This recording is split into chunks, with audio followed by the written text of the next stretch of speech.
Alright. Everything's about 15 seconds behind, so got 2 cameras going right now.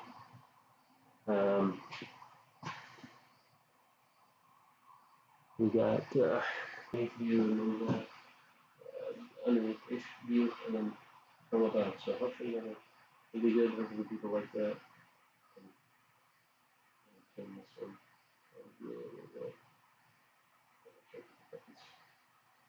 Right there, that looks good. Okay. So today I'm just going to be making some bowls, and I'll be trying to throw as many as I possibly can. And I have 3 over here that need to be trained as well. So we'll be doing everything I can to get this done truthfully. I do plan on training for at least 2 hours. So we'll select here and I will get started. Gotta send out some notifications.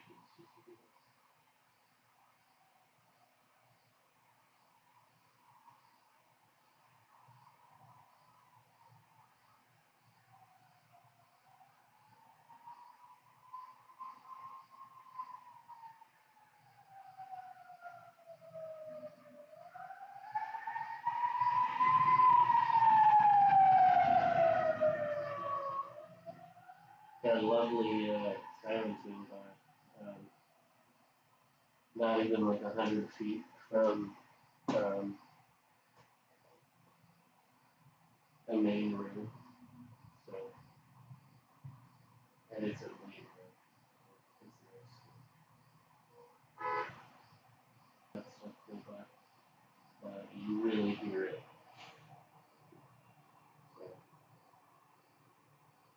So, let's see.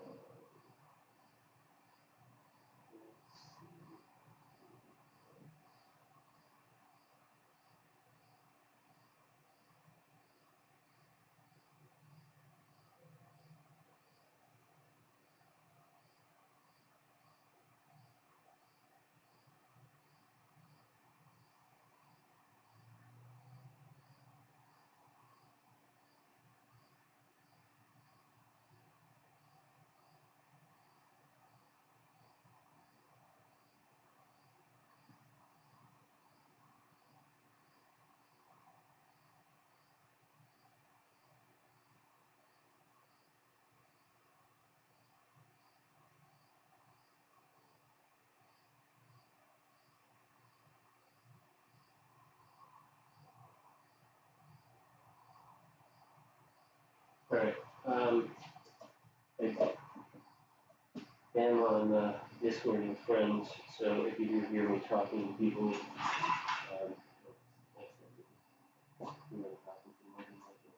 although they currently aren't on, so yeah, it doesn't matter.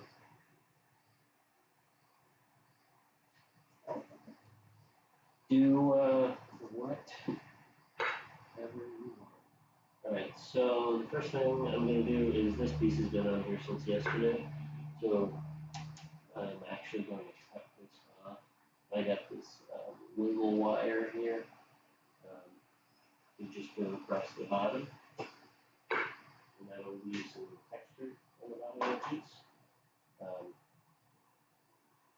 So you get that texture on the bottom, and then I'm just going to write my signature on the side rather than underneath. But I'm just going to leave this good hot on a wooden plank and let it dry out a little bit before I'm ready to go actually doing any trimming of the piece.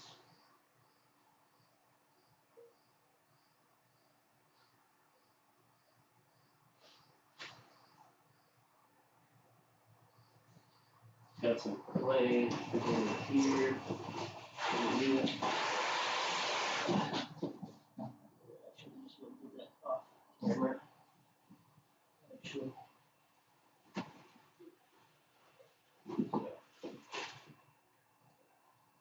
this is an old clay.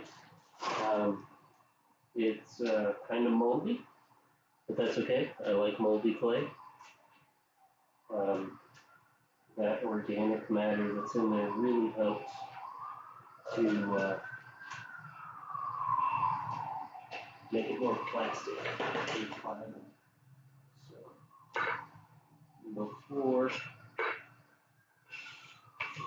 start anything, clean up the rim. I'll go through the tools that I'll be using today real quick for anybody who's interested. It will be 2 wood knives, a circular one, standard. I don't even know what these are called. Metal kidney rib, 2 trimming tools, and hold on. I don't know. People might not actually. Here.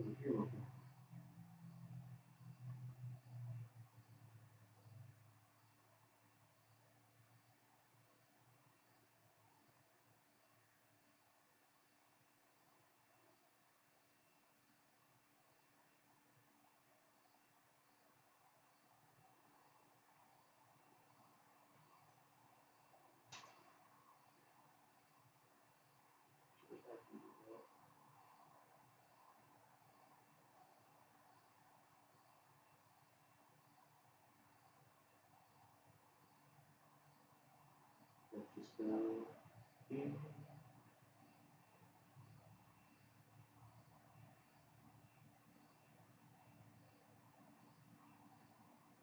And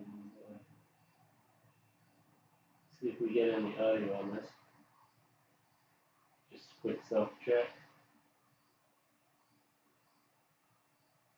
Oh yeah, we've got audio. It's not very loud. I do apologize for that. I can boost it up here real quick.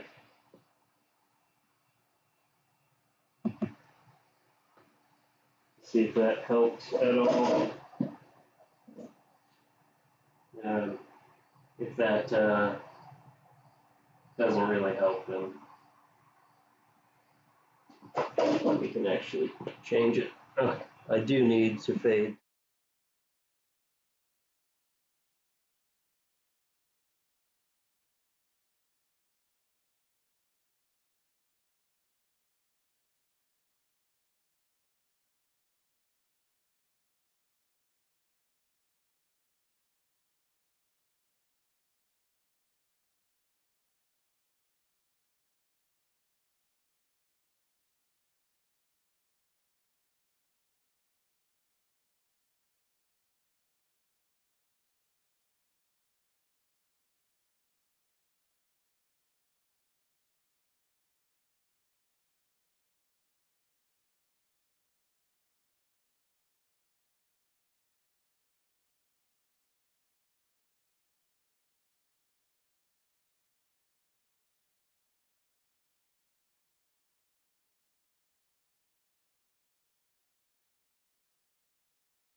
Hello, anyone who's been watching. Oh, that's speaking out really loud. I do apologize. I did not add audio to the scene that we were previously on. So let me just go ahead and add the audio to that. I'm trying to be nice and quiet here so I can blow out your eardrums.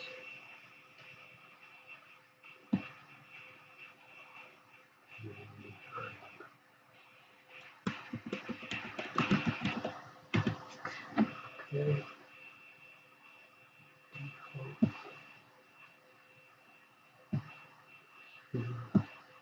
Okay. That should be good. All right. Logitech 1080. Doesn't look like I'm getting any audio from the Logitech 1080. But I do have mic mix. I don't know what that is.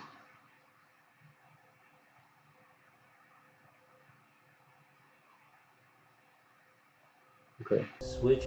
Hey, we got audio from the Logitech mic now. That's good.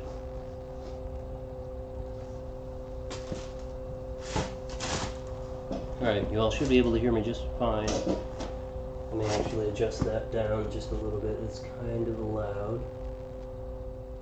So drop that, and that should be much better. Come back over here. It'll peak up just a little bit higher. Okay, good. I don't have to be as loud. Alright, we're back. I'm back. Okay, so I'm gonna use ruler here, and we're shooting for 7.5 to 8 inches on diameter on these. Preferably 7.5. So I'm gonna slow down just a bit here. Really try to curl this up. And you know, there's only so much you can do once you've gone out wider than what you've initially planned on. So one thing I can do, which is going to involve a little more water than I typically like to use, is a sponge, and then the claw method that I was taught. Gotta get some more water on the inside of this rim, lubricate it a little bit better. So you squeeze just a little bit between your index and middle finger. So you put the clay right here. See how I'm doing that there? And then it'll get a little floppy sometimes, but you can bring it back in. It's actually a very good method I've found. Picked it up from, I think, YouTube years ago. So it was a very useful technique, since I was doing a lot of collaring, making goblets, wine glasses, whatever you want to call them. Using that technique to ensure that I had good even shape on everything. So now I'll just work on rounding this back out, and I'm really going to try and push it almost as straight as I can here, because I did not think I was going to open this that quickly. I do not have a needle tool, but I do have this stylus here. Got a air pocket down in there I want to get rid of. Okay, so this will come in from the inside and even this shape out as best I can. So I'm recompressing the bottom of this piece with this rib. Again, by recompressing I mean pushing down on all that clay, pushing it towards the center, so that way when it shrinks, it's shrinking in a way that's going to be advantageous to this piece not cracking as it dries.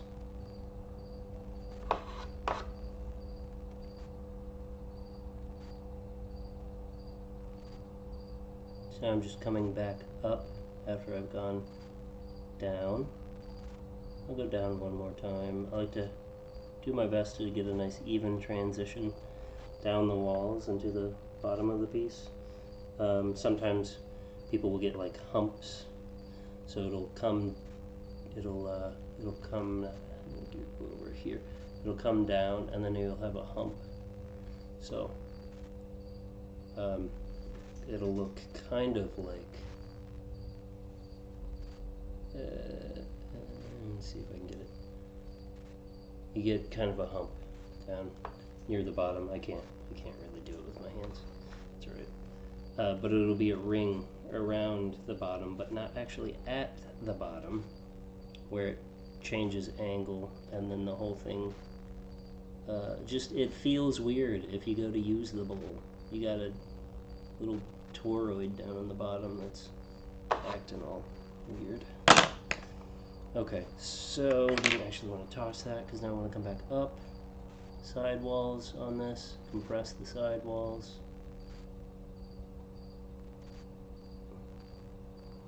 And you can tell my hands are dry.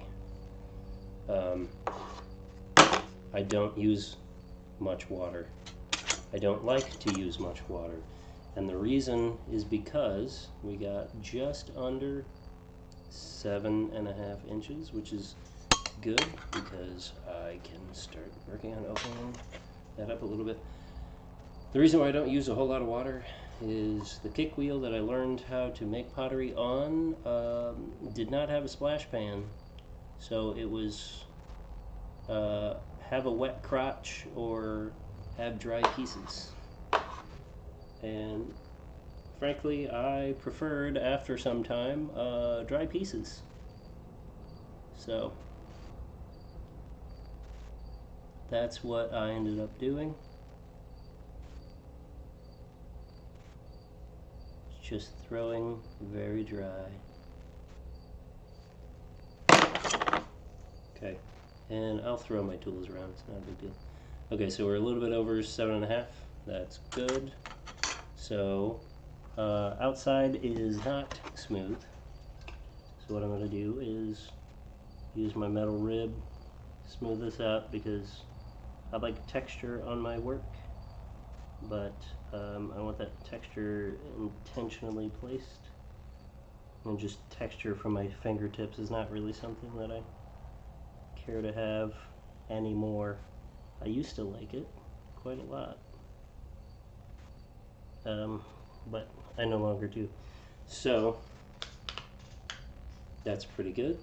Now I'll just come in and I'll use my rib, and I'm just gonna put in, like I said, the texture that I want to see.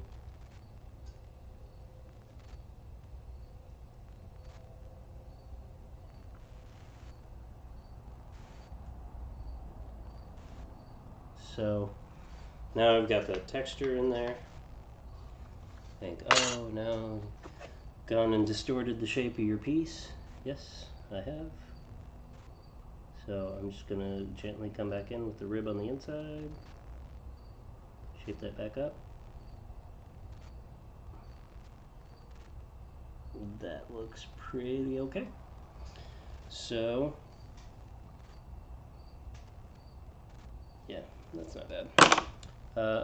Now I will take my big chunk of chamois, because there's swimmer's towel. I don't know where my small bits went. I had them somewhere, I don't know. I thought it was in my office, but why in my office? I don't know. That's not a good place to have pottery tools. I think I found them somewhere and was not with my pottery tools.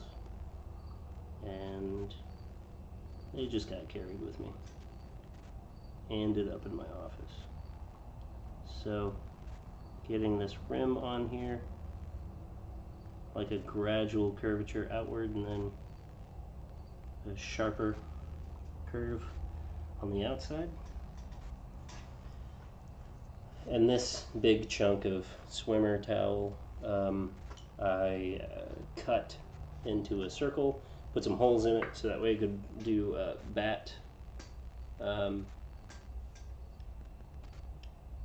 run it through the bat pins, or the bat pins through the swimmer's towel, and then put a bat on top. I don't like to throw with bats. I very much prefer throwing off the hump. And I've tried using bats. I just really don't like the fact that they wobble back and forth when you use them. It's very frustrating. So I just stopped using them. Okay, so what I'm doing here is I'm actually compressing all of this clay down because this will be the foot, and I want to make sure that it doesn't crack like the bottom of the bowl will. So you have to compress it all back down, and then I'll give myself about 1.5 inches to 1 3/4 inches, probably so around 1 5/8 inches. Cut in an undercut on this, and then I will use my string cutoff tool, off the hump cutoff tool, and this, I don't have any dimples in this actually. That's okay. I'm not going to put any dimples in this. All the ones that I make tonight, and the next 10 pieces that I make out of this clay, will not have dimples in them. But I do need to move the pieces that I made yesterday that are still dry to a better location.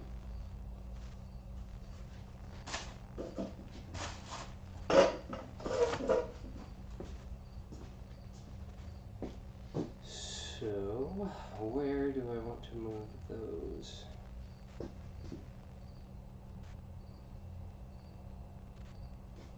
Those are very soft still. I've got this piece of wood over here. I'll just put them on this for now.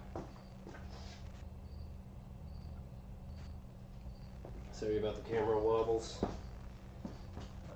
That's due to how precariously I have my camera and phone placed right now. So I could have just put them all on that one, but there's not actually enough room for all the pieces that I want, so I just have to juggle some stuff around. So I'm going to take about, what is that, 9 inches? 10 inches of string.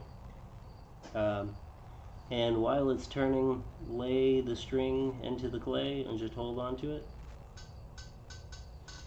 And then that's it. Pull it away after it gets wrapped all the way through. And now this piece has a nice convenient finger ring that I can get underneath. I can let these off. Just come over here, place this down where I want it. Take these other bowls that I'm going to be trimming later on. Move them out of the way so I don't trip over them. And those, right over here, kind of in view. Right here. Maybe? Yeah. Can you see those just barely? Put them back in focus. In frame. Put those in frame, and now, there you go. You can see some of the pieces that I made kind of over there in the back.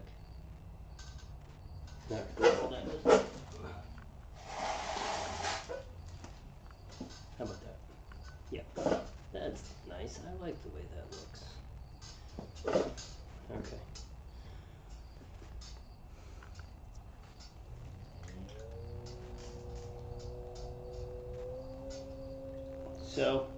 Got one bowl done. Start with the second one.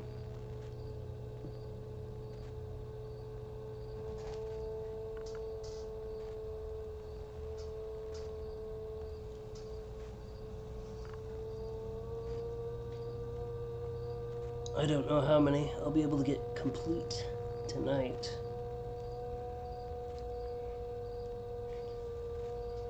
If I can get 4 thrown and these 3 trimmed in 2 hours, I'm going to be pretty happy about that.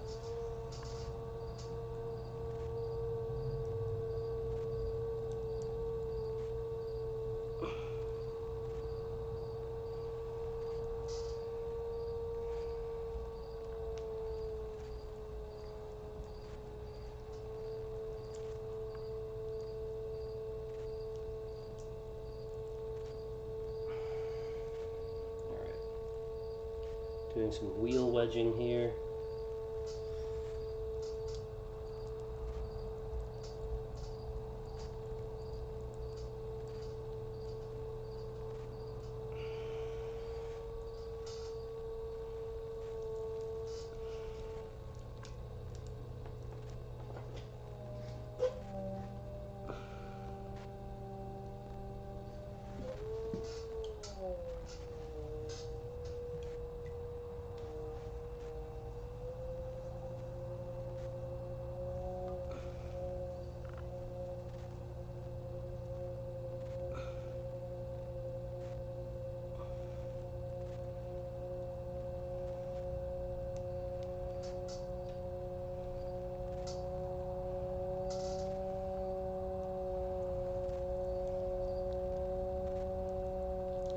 And you will notice not a whole lot of water in my splash pan.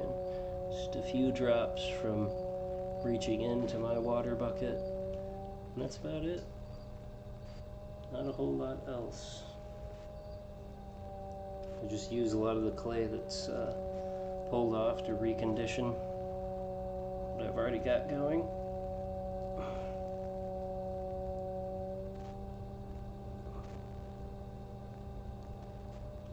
And if you've got a stiff clay, then you know, you kind of sometimes do have to put quite a bit of force into it.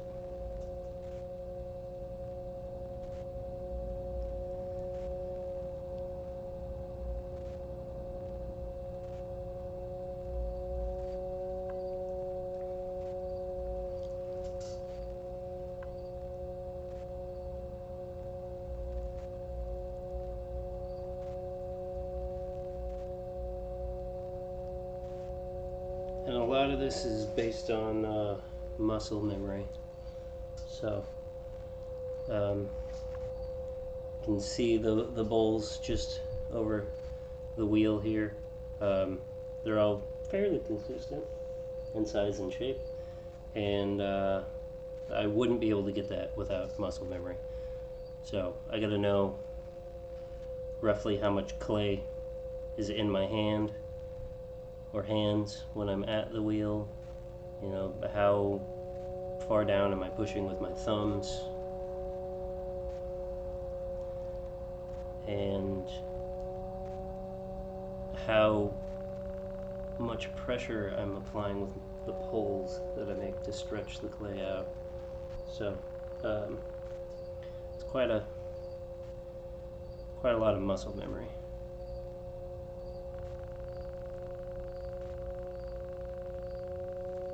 So make this disc. It's just the way I do it. If you don't do it this way, it's fine. I'm not going to argue with people on how they would like to make their pots. Do it however you want. Doesn't matter so long as it gets done and you're not ruining equipment or wasting clay.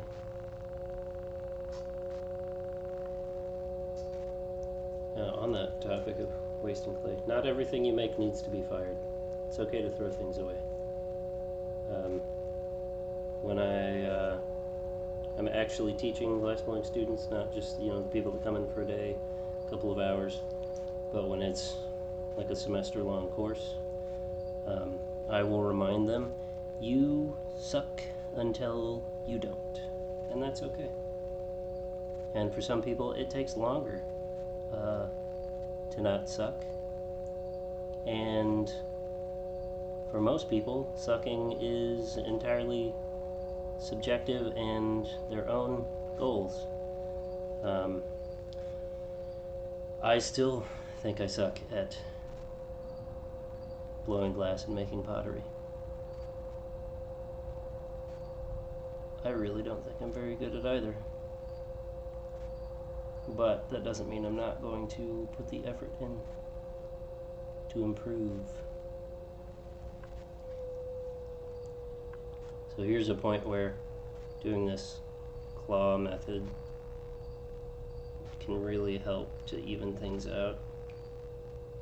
I don't know what's going on here, if there's a hole in the clay, an air bubble, or I just didn't wedge it well enough. I know I didn't wedge it well enough, but I don't know if that is part of what's going on with this wobble that's up top. Feels like there might be a big void in there.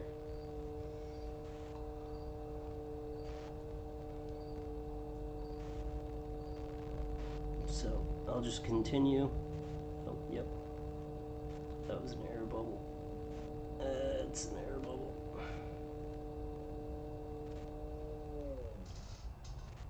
Yeah, that tear right there. I can pull open my toolbox, poke some holes in these bubbles, try and get rid of them. If a clay is too hard, I'm usually pretty lazy and I don't wedge very much. I know wedging is necessary. Like, I'm not saying don't wedge your clay. Especially if it's bad quality clay, you're gonna need to wedge a lot more, or if it's old and dry, you're gonna need to wedge a lot more, or if it's just got a low moisture content because you like to make pieces that are 4 feet tall and you intentionally want it to be a low moisture content. It's all kind of subjective based on what you're trying to do.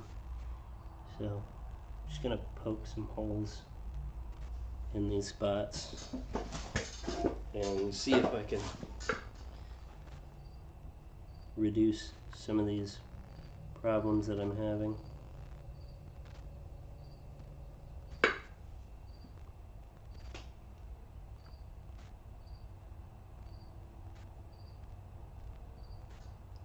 Air bubbles are no fun, you just kind of fight them the entire time.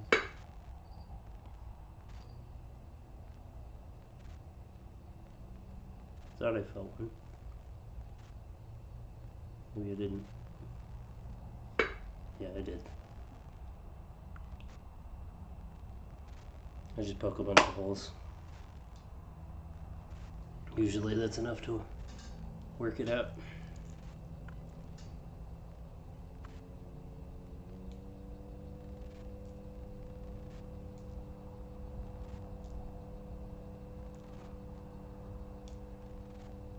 Yep, you can hear some of those bubbles collapsing there. Some of that is just from me poking holes with a needle tool, but some of it is actually that collapsing.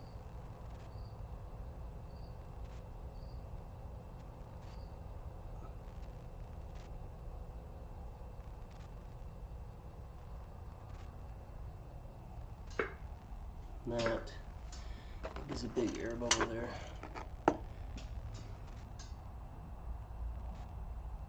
Wedge your clay well.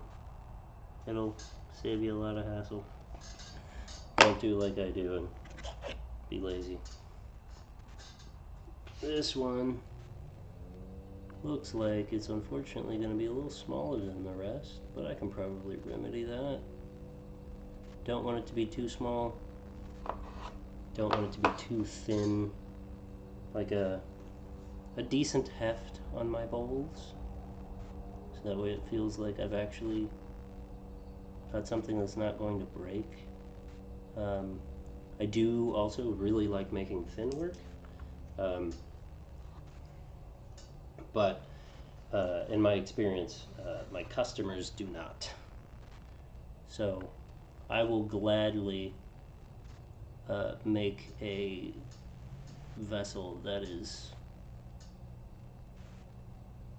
less than 8 ounces in weight. That's easily a liter in volume. And people tend to just put it right back down after they pick it up. They're terrified they're going to break the piece. So, which makes sense, you know. Super delicate. Even when I'm dealing with glass, wine glasses, and just glassware in general. If glassware is too thin, I don't want to use it. It just makes me uncomfortable to use glassware that's too thin. So, go with that. We get about 7 1/4, which is not awful. That's okay. I'll go back and smooth the outside.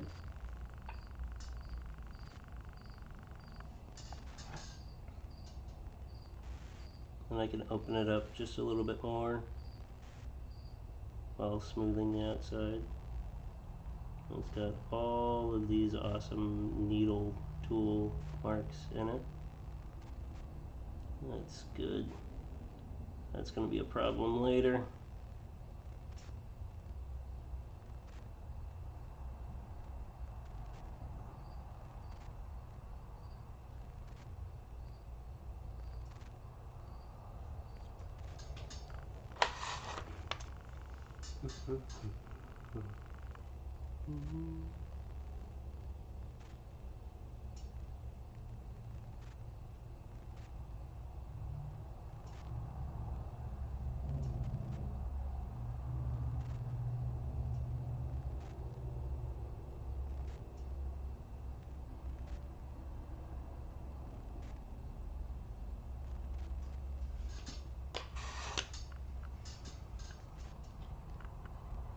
Smoothing the surface up as much as I can, and I'm not using 2 ribs.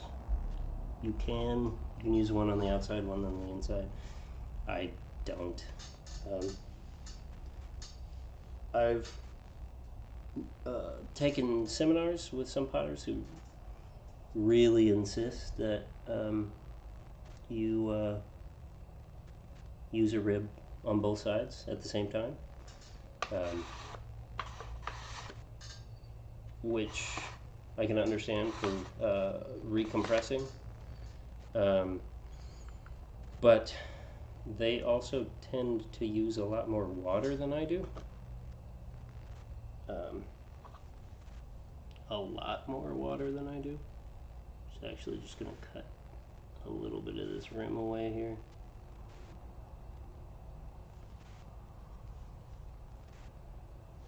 That probably wasn't the greatest tool to use there.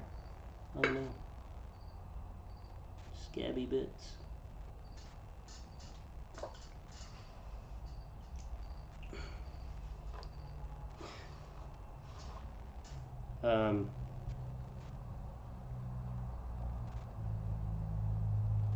This is a better tool for doing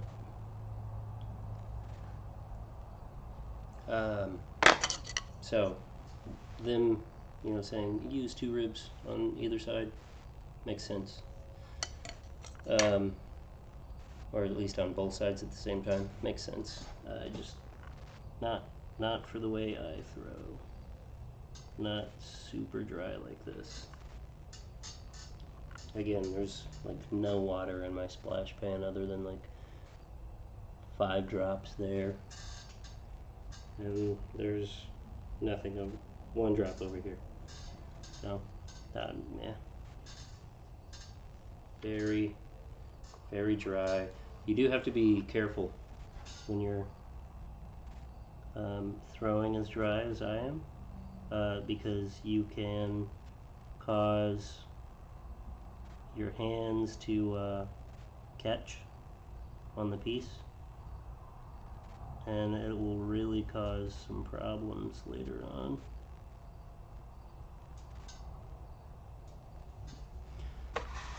So you can accidentally get too much friction on the surface of the piece and it'll just pull away from the hump, or it'll just fold over on itself. Just generally you really can just have a bad time. I did have the studio friend, an elderly woman. She would tell people, oh, he can throw in his suit, and I probably could. I just don't ever make an effort to do that. Maybe one day, if I get enough people in my stream and you all want to see me throw in a suit, then I could oblige. Very much could oblige. I do have a couple of suits. I would be willing to take the chance. But I'm going to need like 1,000 consecutive or concurrent viewers until I get to that point. Not happening.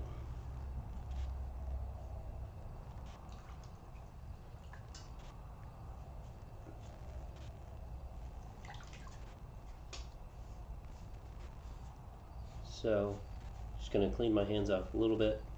For a guy who makes pots, I don't like to be dirty. Also probably another one of the reasons why I don't use a whole lot of water.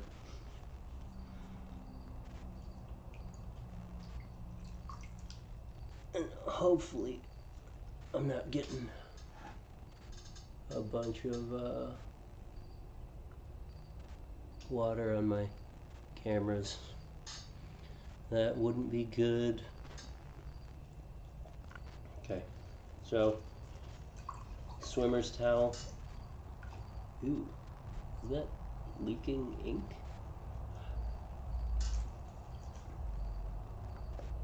Or is that stinky water? I can't tell if it's losing ink from the chamois or if it's just stinky water. But I'll go ahead and treat the rim.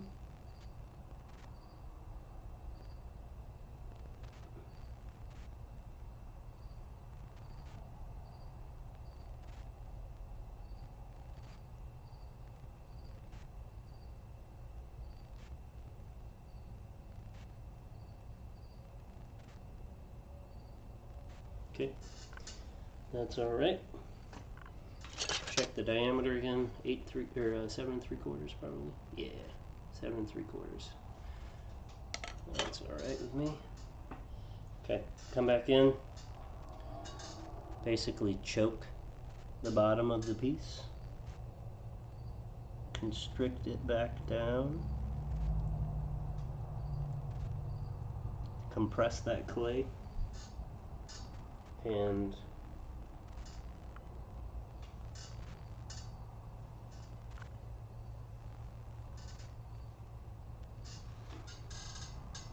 can also use your fingers like this.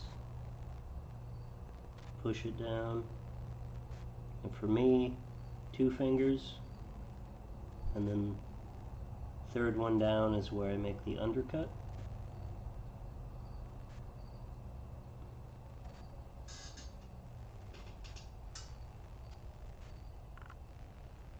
Get you roughly the same height foot within about, for me at least, within about, as long as I'm putting my fingers in the right spot, about 1/8 of an inch. Probably 4 to 5 millimeters, maybe a little bit more than 1/8 of an inch, not quite a quarter. Somewhere in the middle of consistency.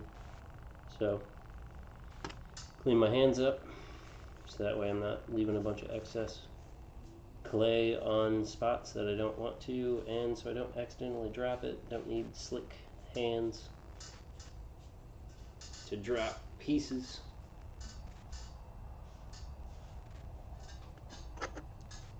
String cutoff tool. These are good to keep wet and pliable. Like I said, 10 inches. Catch it right in that groove. Let it pull itself around. It'll automatically just cut all the way through when it doubles back over itself, and you give it a pull.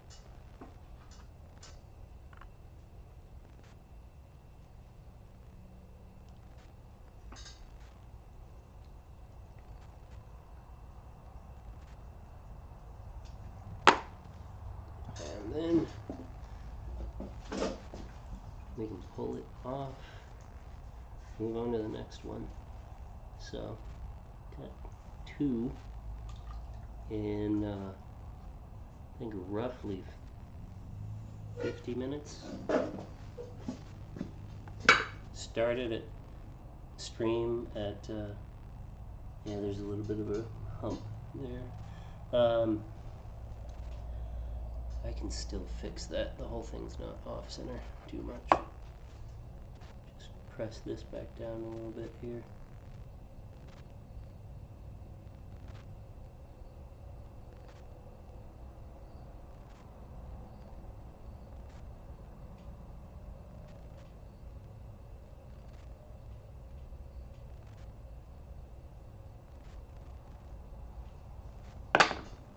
Yep, that's better. Started the stream at 7:30, so earlier than what I had anticipated. My plan is to do these streams at 8 o'clock. It's a little bit shorter than the other one. It's mostly just the bowl. I think the foot's a little shorter. Bowl's about the same. Both a little shorter. Oh, nice tear. See that? Got a tear right here. That's nice. Short clay. Spin it up a little bit faster for this center.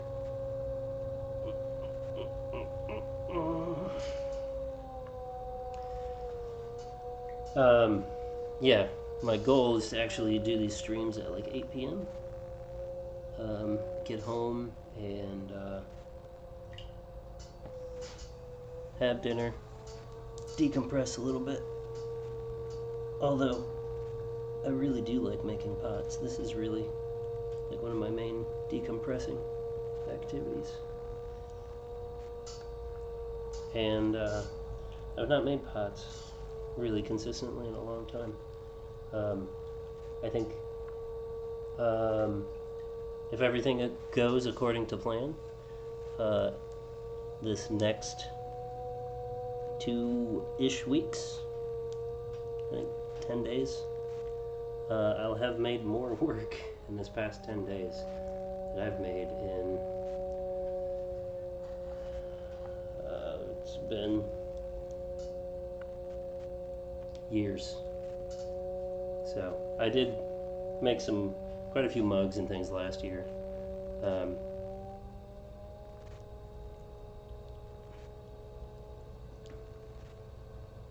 But as far as like sitting down a session to just make stuff, this will be the most work that I've produced in one continuous session for quite some time. Oh, first slip wad drop down into the splash pan.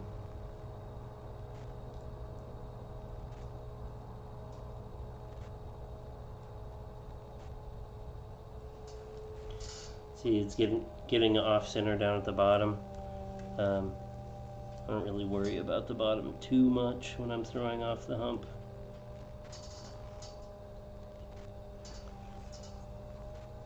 It is nice to have everything centered, but it's not the most important thing to have the bottom centered up when you're throwing off the hump.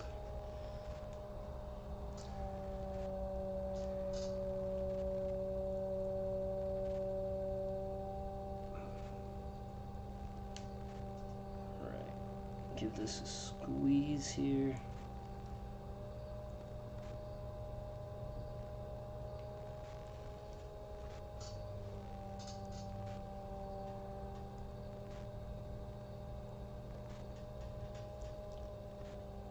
That's a good amount of clay there. Go ahead and open it up.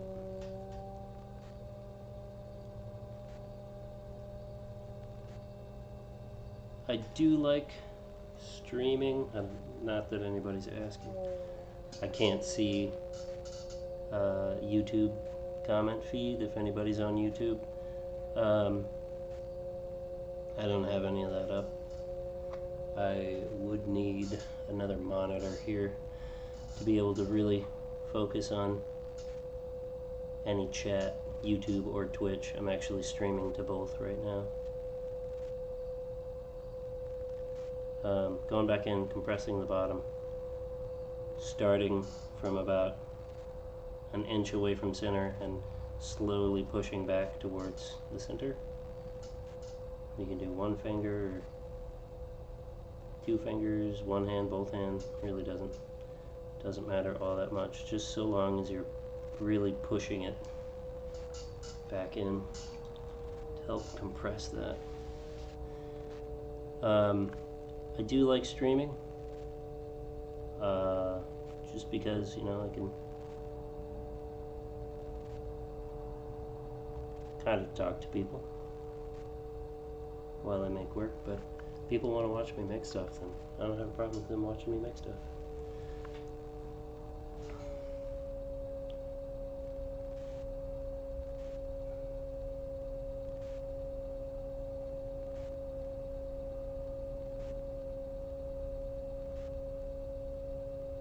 And while I'm making my poles, making the clay taller, you're not really going to see me pull past the rim.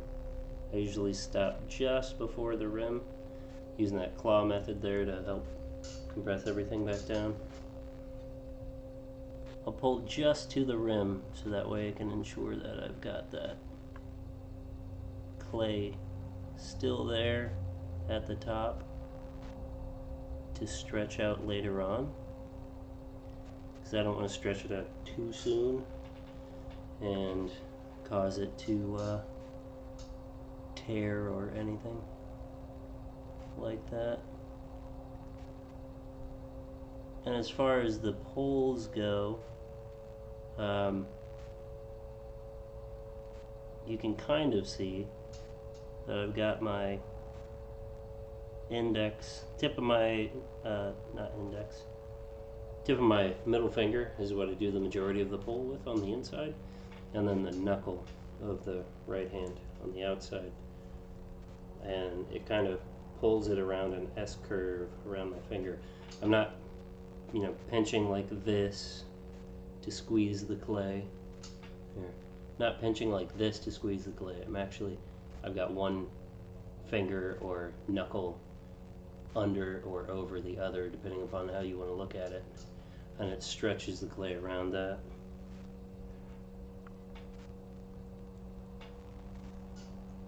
So, just making bowls for tests and for fun. Occasionally I'll get through my kitchen cabinet and go, you know what, I don't have enough of whatever. And so I then have to make it for myself. Don't have enough bowls, don't have enough mugs, don't have enough glasses, I don't know. Doesn't really matter to me. I just decide I don't have enough of something. And that's not to say I have a massive collection of anything. Never was really big on collecting work. I liked to make my own work, and occasionally I would buy other artists' work, not because I don't like what they do or because I'm cheap, just not really something I ever had much desire to do. but I have started purchasing more artist work recently, this past couple years. It's I think it's only right to be a patron to other artists if you expect others to be patrons of yours. Alright, so let's see where we're at here. 7 1/4 inches, that's basically perfect for what I want. Go just a little bit more here. Pulling out just ever so much. You can actually see that I'm doing that because I'm distorting the rim, out this way, creating a bit of a point over here. And we got just about 7 1/2.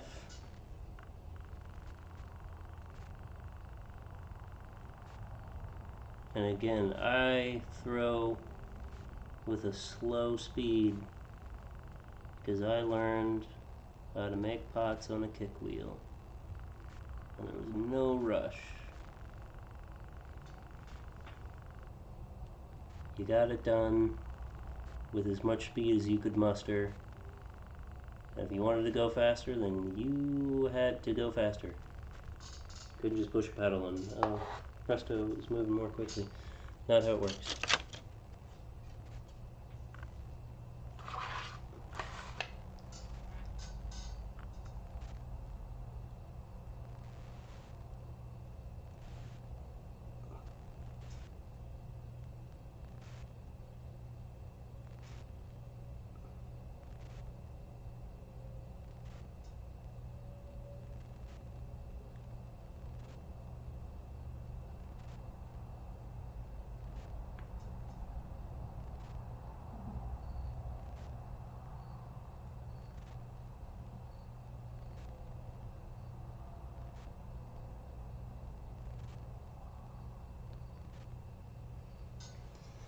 I really lean over quite a lot when I'm working on the outsides of pieces. So that looks pretty good. Fairly smooth. I'll come back in with the edge of this rib and a finger to help emphasize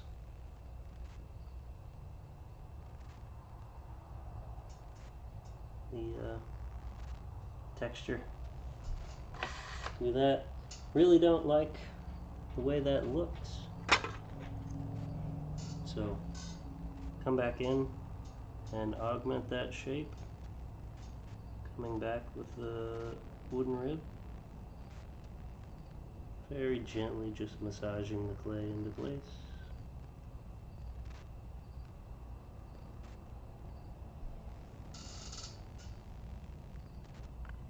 Getting that round shape back in there.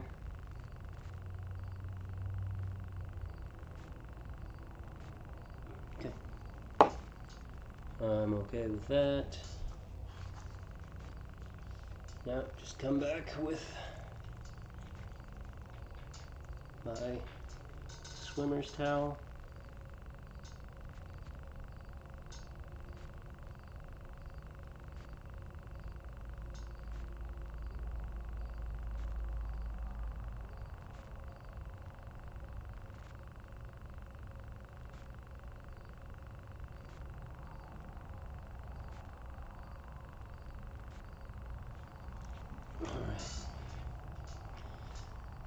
Got a couple of drips on the inside, but I'm not gonna worry about it. This probably goes through 7 3/4. Ooh, it's nearly 8. A little bit wider than what I want, but yeah, I'm not gonna worry about it too much. Alright, come back, spin it up a little faster, choke it here, compress it down.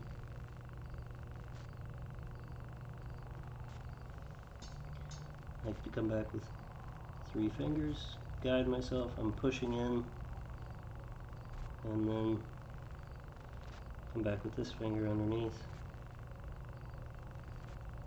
Really make a nice indent in there.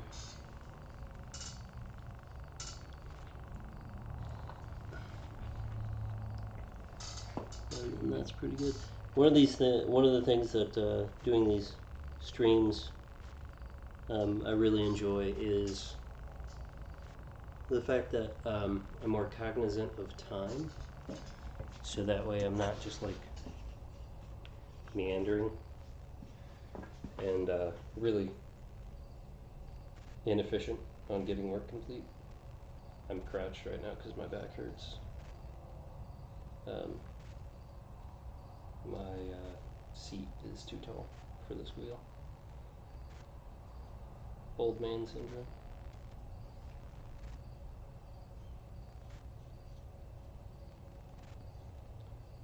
And I have no problem, just talking, as many of you know. But I did actually quite a bit of public speaking while I was in university, so really not a problem to me. There could be, 5,000 of you watching right now. I don't think that'll ever happen, but it's it really doesn't faze me. I don't really, have a whole lot of interest in speaking in front of a bunch of people, but I am used to it.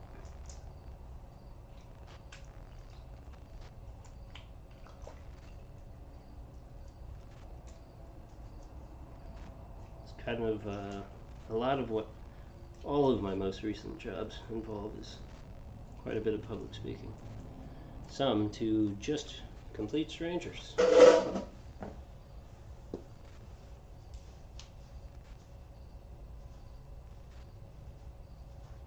People who I've never met, and a lot of times people who I won't actually ever meet again. Just a minute here to stretch. 3 bowls done in about an hour, that's pretty good. Took me less than 20 minutes to finish this one. That's nice. That needs to be my norm for making work. But unfortunately, that was not for a long time. So as I make more pieces, and I think really as I stream a lot more, I think it's going to do a lot to improve my time. Give me just a minute here. I'm going to stretch off camera so it's not as awkward. And hopefully not dump all of my tools all over the floor. Yes, that is a fire hydrant that you can probably see. Can you see it? Yeah, you can see it.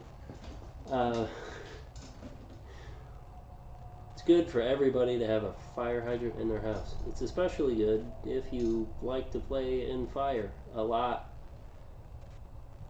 So that is why I recommend you have a fire hydrant. I've got a bunch of equipment on the other side of the camera that you can't see, some to the left of the camera that you can't see.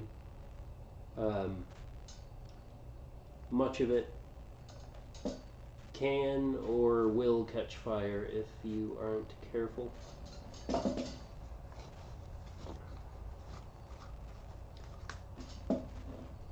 And some of it is intentionally on fire when you use it. It's my favorite.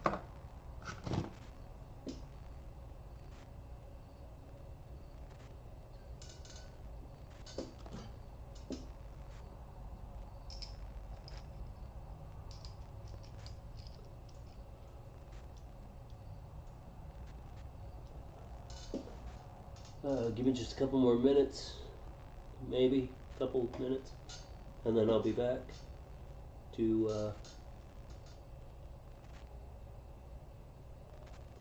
finish up this piece and throw one more bowl, maybe make a pot, and then once I'm done with the pot, I'll move on to trimming.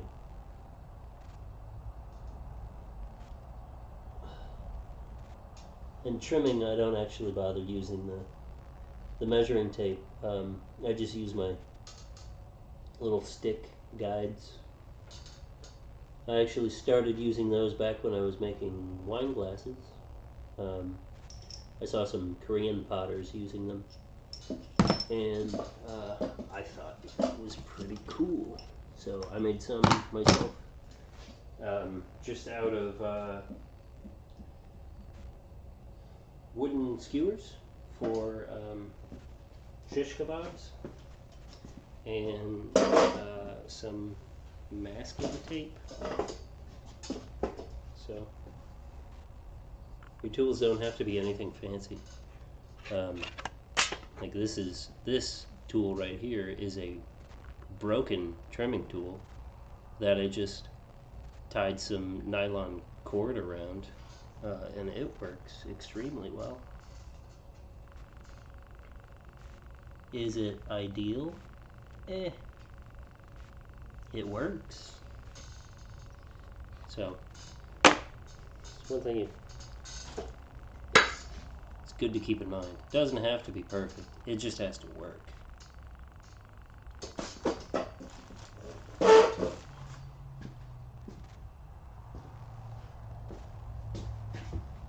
Could I eventually use a different rib that gives me more consistent curvature on the inside of my bowls? Absolutely. Absolutely, I could do that.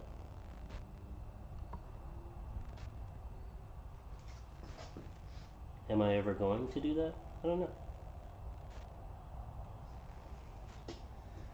Time will tell. Alright, I'm going to rearrange some stuff just behind camera. Literally just behind camera. So that way I can get more work on these wear boards. And, yep, that should be good. And then make one more bowl. Yeah, my cameras right now are actually on a wear board that's sitting on a Rubbermaid container that has a bunch of my work on it. The behind the scenes of this would be hilarious to some of you and appalling to others. And the lighting that I have, I literally have only one light in the garage other than the garage door light.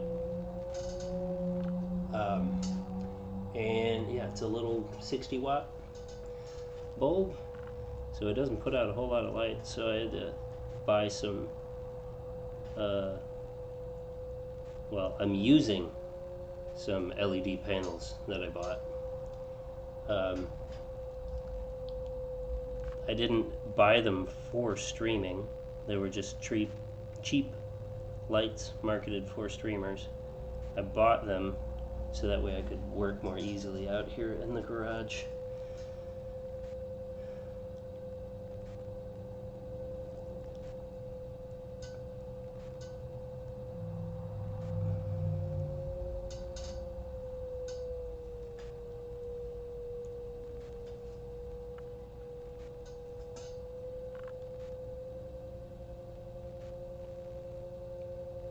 Alright, that's gonna be good, centered up well enough.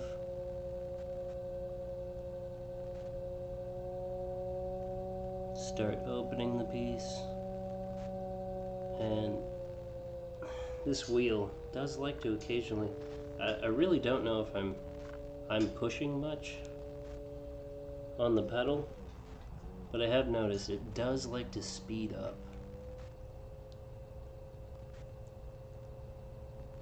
And then when I go to rock back, I really have to pull back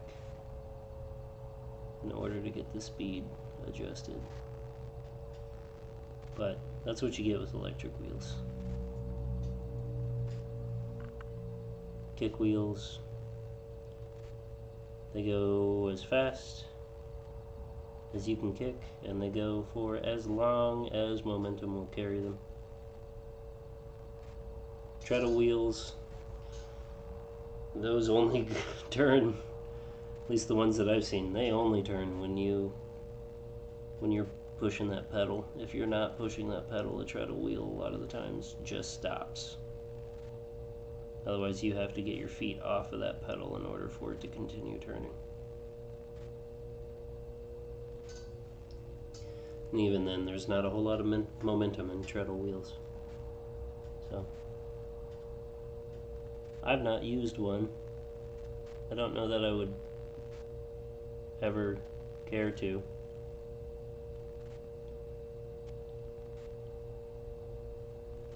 It's pretty stiff clay. I'll be happy to get through 4 bowls today.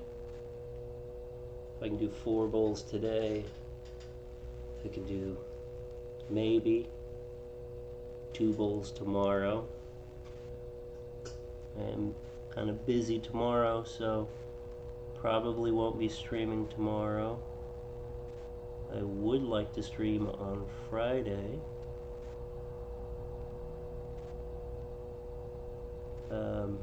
Saturday, oh, I have to actually respond. I was asked to teach glass blowing on Saturday, so I gotta check and make sure that's something I'll still be doing. And then, unfortunately, not streaming glass blowing on Saturday. That's just a 2-hour session, or a couple 2-hour sessions with some students, customers. Actually, I prefer to call them customers because they usually just come in for a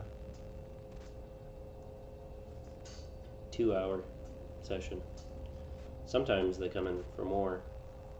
They'll come in for a 2-hour session, make a few items, and they'll come in a few months later, pick some different items to make. There are some couples who really enjoy coming into the studio and making new work together every few months.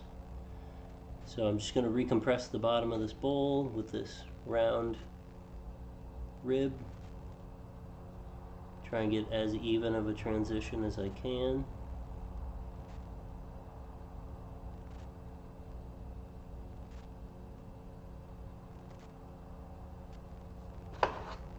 That slip I just put in there for lubrication. I don't actually want it in the bottom of my piece for any kind of texture or anything.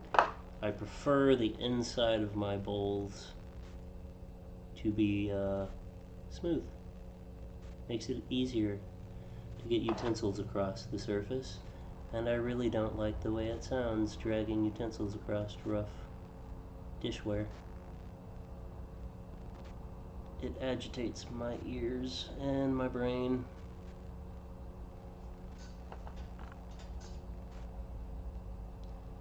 So work on opening this a little more. The rib on the inside.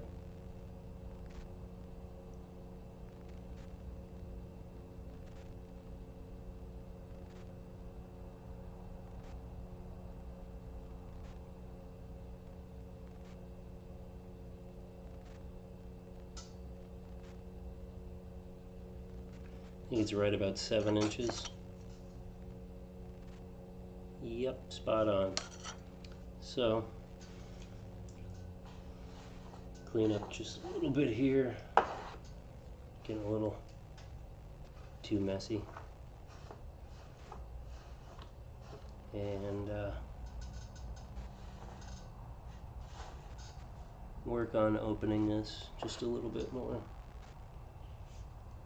Allow this extra slip off here. I won't have to mess with that.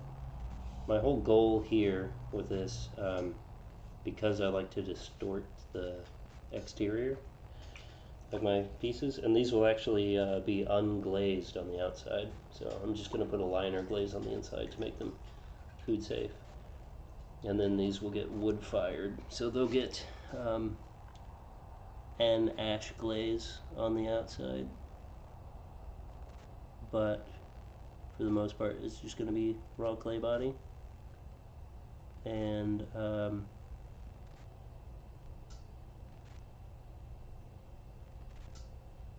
that texture.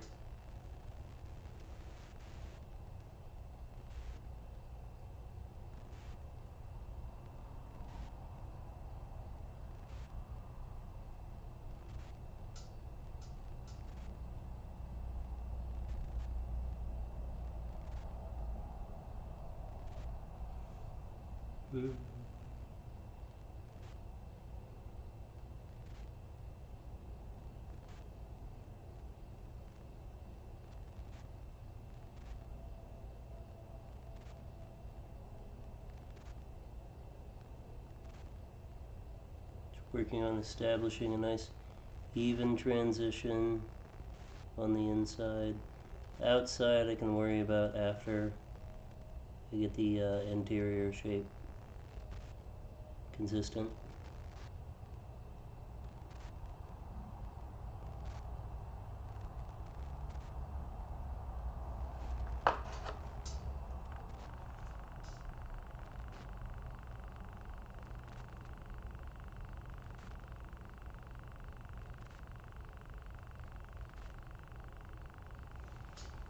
That should be about the just over 7.5, close to 7 3/4. Yep. Almost 7 3/4 spot on rub. Okay, so that's pretty good. I like the shape. I like the texture or the contour on the inside. And it doesn't have to be perfect on the inside. I really do like a good even transition. But if there's just like a little bit of a spiral in there, I don't really worry about it too much. For the most part, my glaze addition's going to do a decent amount to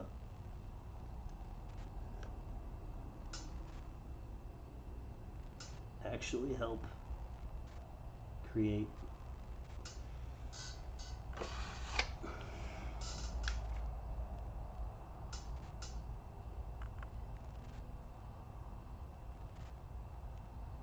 the glaze is going to help smooth out the surface, so I really don't worry about it too much. Although I don't like how much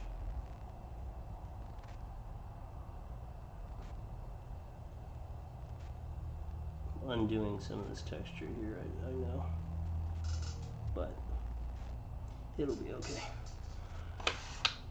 I should probably make these a little more vertical before I go in and shape the exterior, so that way I can bring them back in to more of the shape that I like.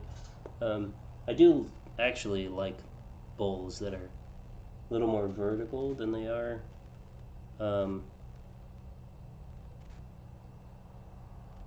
you know, more like a rice bowl than, you know, what a lot of people think of as a soup bowl. I prefer that rice bowl shape. Oh yeah, this thing is leaking.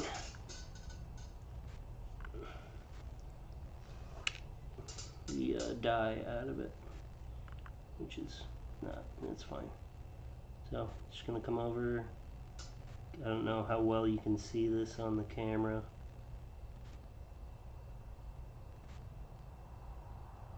but I am just using my index fingers.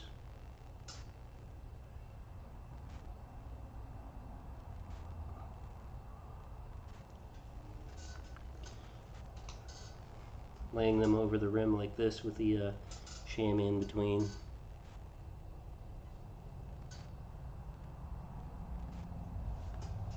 So got some of the texture on there. Yeah, these are a little bit shallower than what I like. So that's okay. I got 4 of them here that are roughly the same size and the same depth, so they could make a set.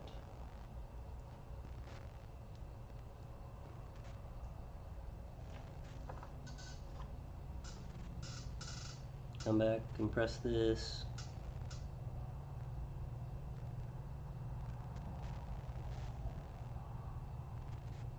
Got this undercut here.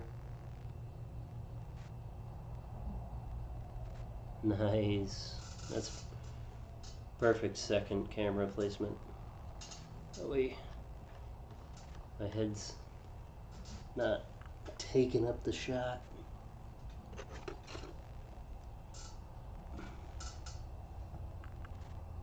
So lay the string in. Pull it out. Good cut there.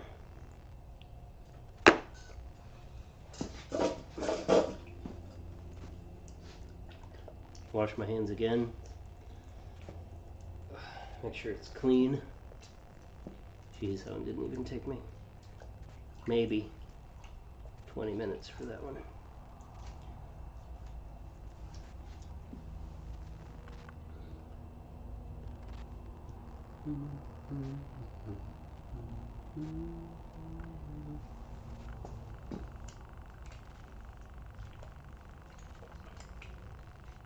Can I make bowls faster? Yes. I can make bowls faster than 20 minutes. But it's not as enjoying to watch. It's mesmerizing, that's for sure. But it does get boring watching somebody bang out, like 10 bowls in an hour. Hold on, I think I got a little meeper inside. Yes? What do you want? You want to make a visit on the stream?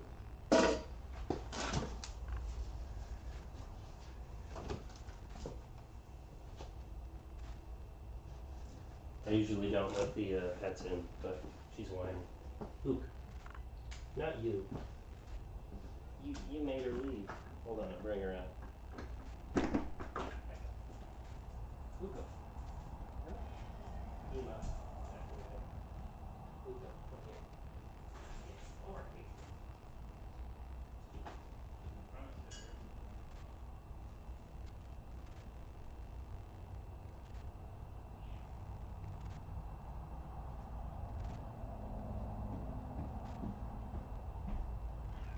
No, you're fine. Okay. It's okay. You're okay. I know. Hello, Ook. Yeah, she's upset. The refrigerator decided it was going to start making a bunch of noise today. So, that's made her upset.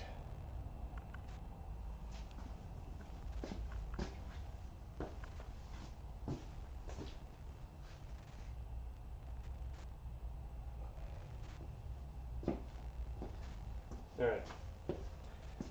So, 4 bowls and a vase. Do I make a vase? Can I get a vase done in less than 20 minutes? We'll see. Trying to get this completed before 10 p.m. So I don't really know if I want to make a vase. No. I'll stop for today. Rowing. 4 pieces, it's a decent amount to be able to watch.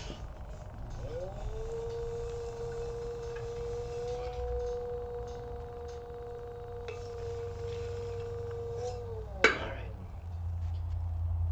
Cut this wad off. Throw it back in the bag. Get to clean up the wheel head. And it's really not even dirty. Not very dirty at all.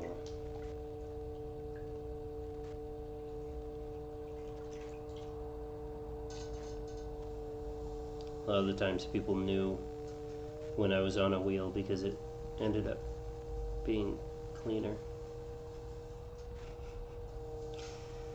And when they had used it, except I washed it first, then through, and then I usually didn't need to wash after I had made work. So you'd see like maybe 1 or 2 drops inside the splash pan. So people are like, yeah, Rob threw on this wheel.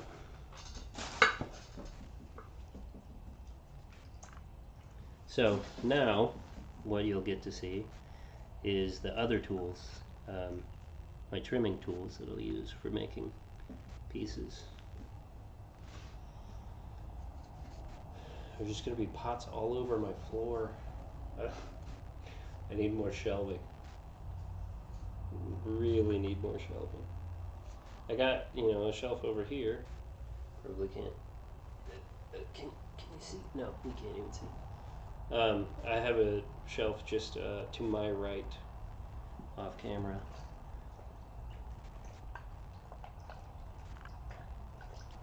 And that is currently covered in 2 ovens, toaster, heating ovens, not technically toaster ovens. 2 heating ovens, a 3D printer, resin printer, washing station, and the curing station. And then plotter cutter and wood. So cool. Drained half of the ink out of this thing. So I'm going to give this thing a squeeze real quick. Just like that. Okay. So I was never a fan of using wads to hold pieces to the wheel head, because if you make thin work, it tends to distort the shape of the piece. So one day I just decided, I have this swimmer's towel that I cut out to go underneath a bat, which this is a bat, if you don't know what a bat is. It's just a platform that you can throw pots on, and you lift it up. Put a new bat down after you've made a piece, and then make another piece on a different bat, and so like you can just keep swapping between bats without having to clean the wheel head or dealing with all that problem. But you do need a clean wheel head if you're going to trim pieces without using something like a Giffen grip, which is a really expensive piece of plastic that is literally 2 spiral plates. One sits on top of the other one, and their spirals go in opposite directions. And they have 3 slots. Some of them have 4. And you place little rods in there, and you turn the top piece of this piece of plastic, which fits over the wheel head, and it brings these fingers together to hold your piece in place. I don't like those. For like tall pieces they work, but I don't trim my tall work. I only trim like mugs and bowls. And in the sense that I like let it get leather hard, and then I flip it over. So I would use the clay wad method. So I would put my piece down. So let me pick up a bowl here. They're not quite high enough, but we'll make do. So I would put the piece down on the wheel head, and then I would use the tap center method, which I'm going to show you here. So I actually like to start by getting it roughly centered without having to tap it. So then the tap method is, so use your right hand typically, and then you tap the piece, but you got to watch for it oscillating. And when it's off center most, where your right hand is here, then you give it a tap, and that centers it back into place.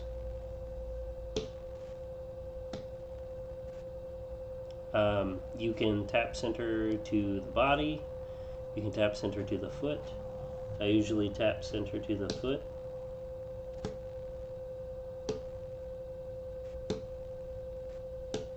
And it takes a little while. You don't always get it on the first try. But then, there.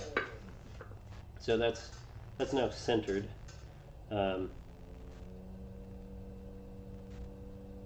And it's, you know, it's not going to be perfect, but that's actually pretty good. So then you would take your clay wads, like 3 of them, and you'd push them down, and then you'd make sure that it was still all centered up.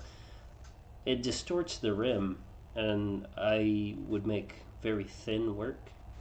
And so this is a little bit thicker than what I would normally make things, but not a whole lot. And so it would make the rim triangular. So I decided to try the chamois, and this is, you know, synthetic swimmer style, as I've been saying, and it works out really well. You just get it damp, it sticks to the wheel head, so long as your piece is a hard leather hard. It's not going to really move around very much, and you can actually just hold it in place and trim. Some people, to ensure that the piece stays in place, they'll use like a bottle cap, which, like from a twist off bottle, like either a metal one or a plastic one. Like I said, I have a lot of tools, and I bought into a lot of the gimmicks. This is just a tiny Lazy Susan. I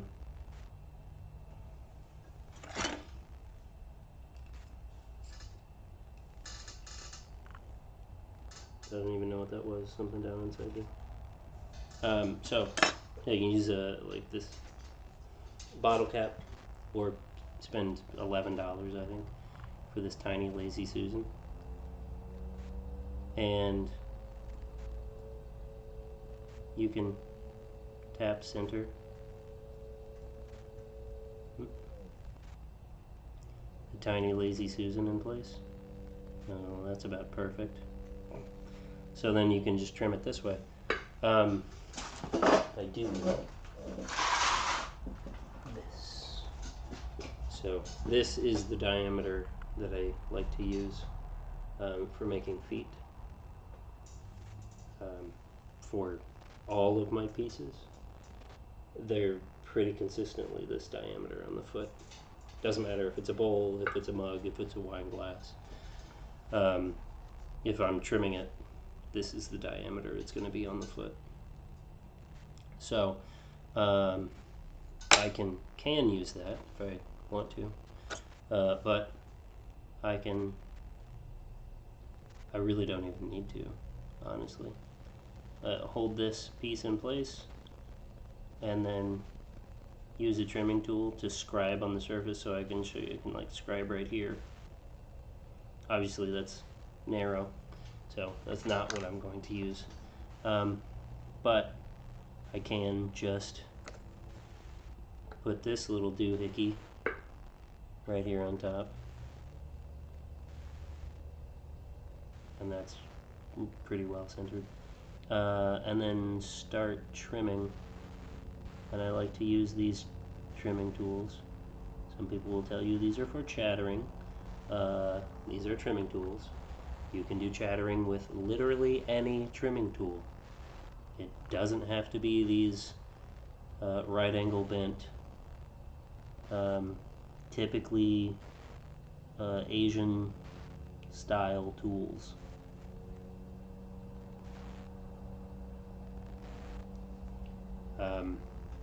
One of the trimming techniques that I really, or the trimming tools that I really like to use on my work is this. It still doesn't give me the surface that I want, but it gets it very close. So I would like to make a new trimming tool. I got the metal lying around. I should just do it. But it's basically like one of these right angle bent ones, except it's got a wide blade like this that goes across this way, so that way I can actually get more surface area biting into the clay itself. Remove the ribs that I won't be using anymore. Put them to the side. These all need to be cleaned later. And again, I didn't use this tool. And I didn't use this tool because I decided not to put any dimples into this series of bowls.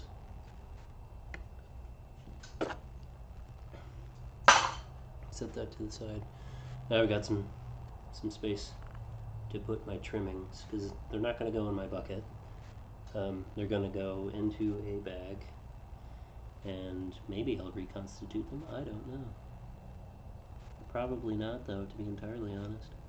Right, so while trimming, I do actually prefer to work faster on wheel speed. So that way I'm less likely to mess something up. But as far as like foot height goes, I got way too much clay here. I don't like my foot to actually be this tall. So I am going to keep that in mind as I trim this piece. And I'm just using the corner right now to remove as little material as I can, because that'll help me keep this piece, keep the foot more consistent.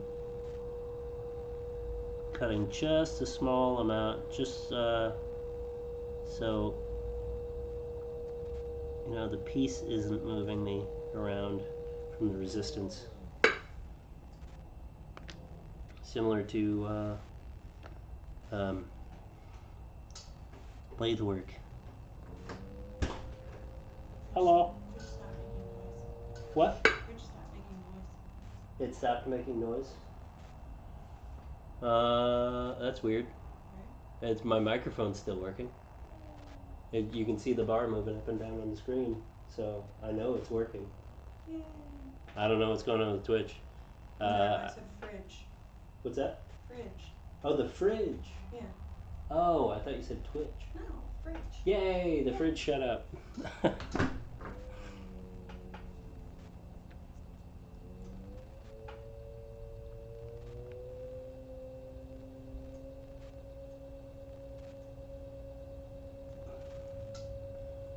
Cool.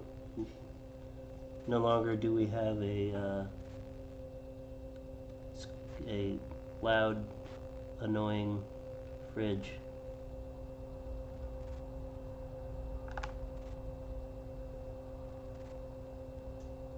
He got something to say, or had. Don't care what it was, but he had something to say.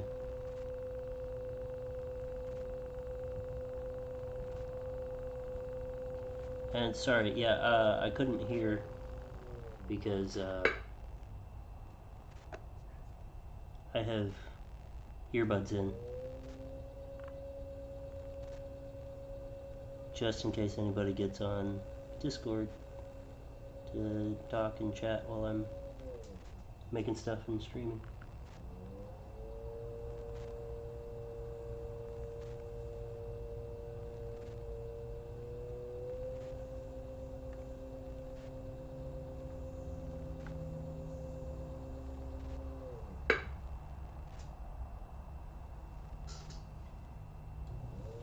So the chamois swimmer's towel, whatever you decide to use. If you want to use it, excellent, because it holds the piece in place so long as you're a soft leather hard. If you're hard leather hard, you're going to have difficulties. So, no ma'am, you may not come out. My dog has decided she wants to be outside too. But she tends to get into things and really can't be trusted. So.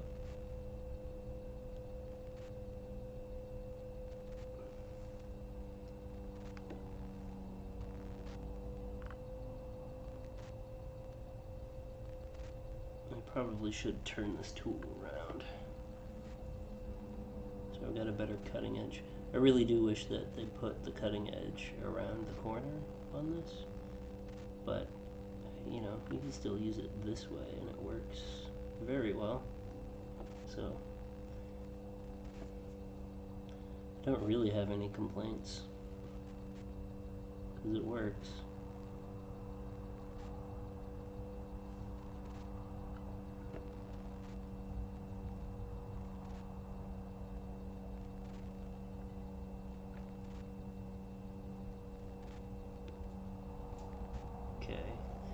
Gonna go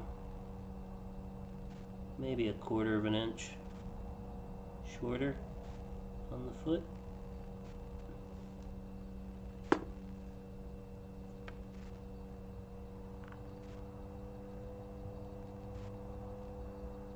See, I am kind of going slow as far as like what a lot of people do for trimming. If you've seen anybody else trim any work. And the piece is not moving around, it's not coming off. I don't actually have it attached with anything. It's literally just the friction of the rim against this thin chamois. And I know you can buy trimming chamois that are trimming sponges that are basically this, but they're much thicker. But I don't like them because they're too thick. And I wouldn't want my pieces to wobble around. Now granted, to be honest, I haven't used them, but I wouldn't because I know the pieces would wobble. That isn't speculation, that actually happens.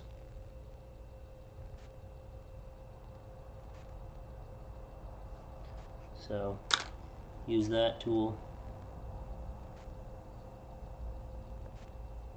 to assist in defining the diameter of the foot.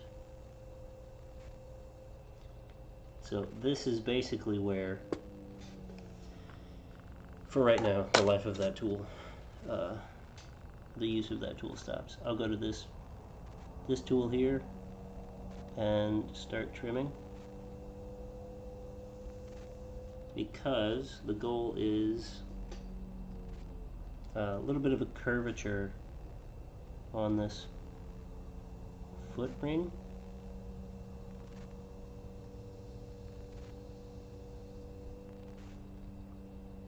So you can see it's kind of tapered, and I like that shelf that I've got there. So I'm going to,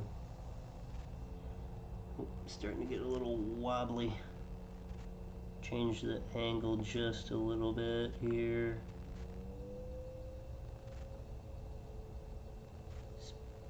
Get rid of that wobble and speed up.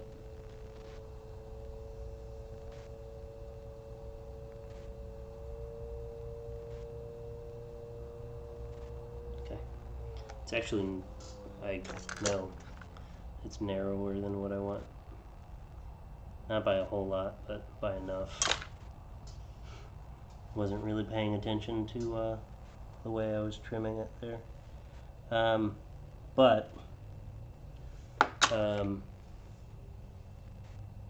Come back in here with this tool, get back underneath, reinforce that ridge. You might not like it now, which is like, that's okay. And you might not like my work at all, which is fine. I don't care. You don't have to like my work.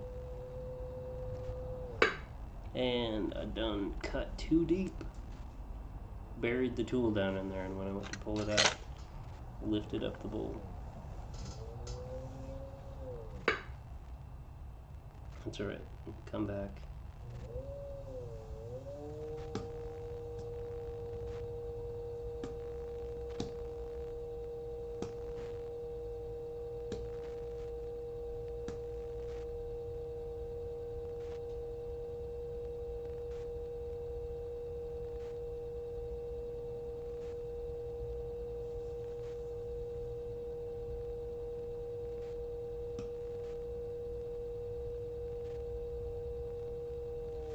Good enough. So now come back to this tool and trim the interior of the foot ring.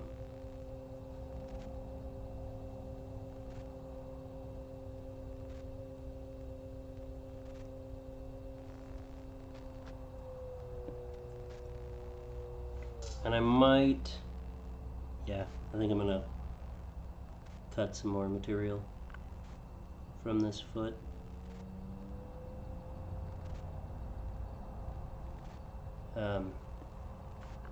From the height of the foot,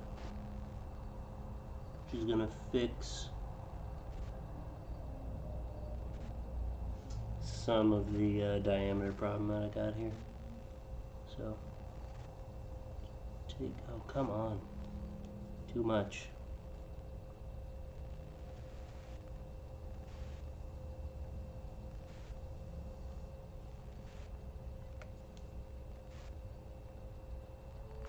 Now it's going to end up being just a little bit shorter than what I want. That's right. Come back with the corner and just take a little bit off at a time.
Decent enough fix. This clay is actually still too soft for trimming, but I don't have a damp box and I don't have a whole lot of time to make the work, and I can't just midday come into the garage and throw or trim. I only have so much time to get stuff done. So, just gonna trim away this way, and then cut down this way. And as I get closer to the bottom,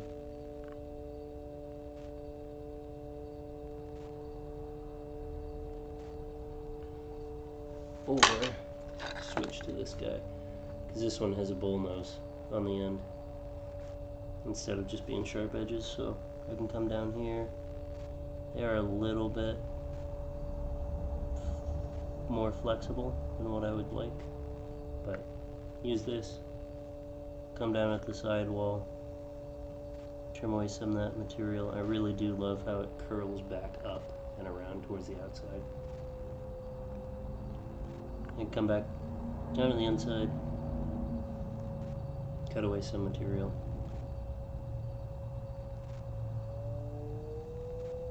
Speed it up a little bit.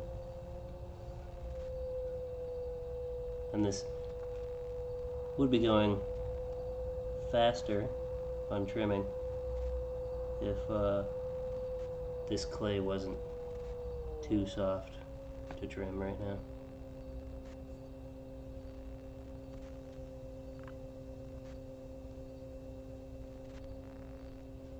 Right.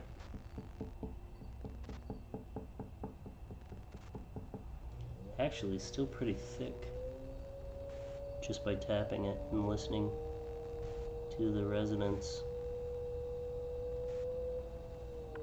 Pretty thick.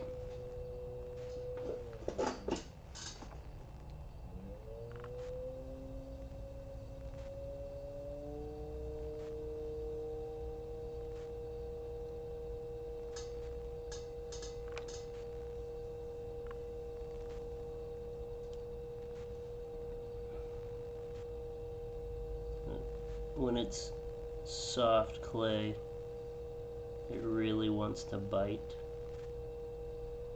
Tool really wants to dig in.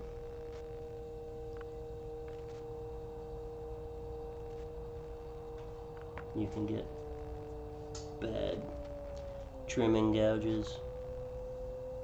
But I'm going to come here, the inside of the foot ring, take away a little bit more material. Do it again. Get this foot ring a little thinner. I don't want it to be too thin, but I don't want it to be chunky.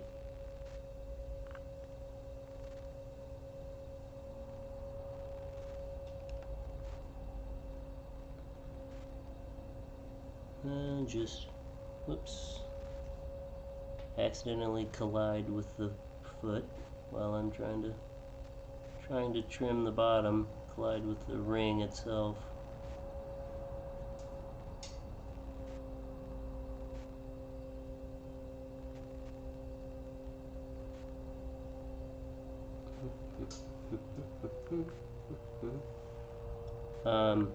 And then I'll come back with this tool, cut a bevel here, which again would be better if I had waited a little bit longer on this clay. Then, oh, one tool that I forgot. I like to use this while burnishing.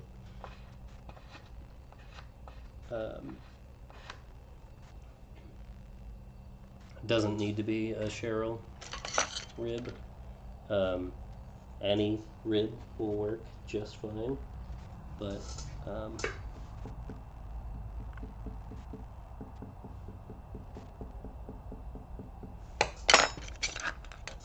use this. Cut just a little bit more material away.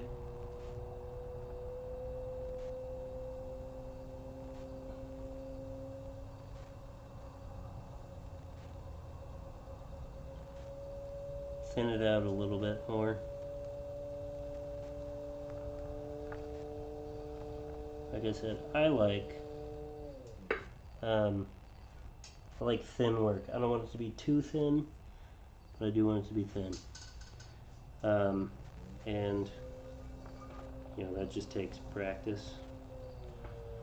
And a lot of my work has been kind of chunky lately because I've been out of practice. But I'll take this little red flexible kidney rib and then I'll just fold it, bend it over, and just apply it to the bottom of the piece.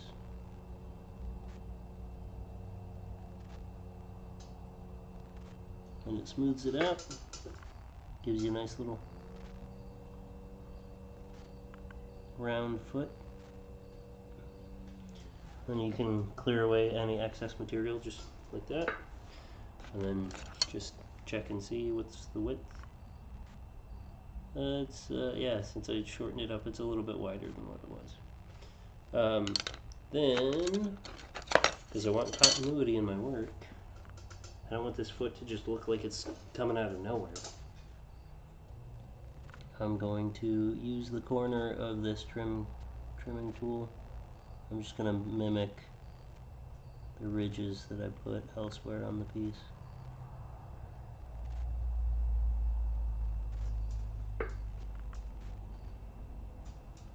And that's it. So I got ridges coming up from the bottom, going down from the top, and I think that makes it look a little more consistent, ties the work together instead of it looking like a little foot that's just kind of randomly attached to the surface. I have some T-bowls that I really like, that I made. I haven't bisque fired or glaze fired them yet. I bisque fired them, made them a long time ago. Just held on to them until I was comfortable with the glaze firing that I wanted to do and the glazes that I wanted to put on the work. So I might have to wood fire these pieces. So then I'll try and avoid colliding with the foot ring.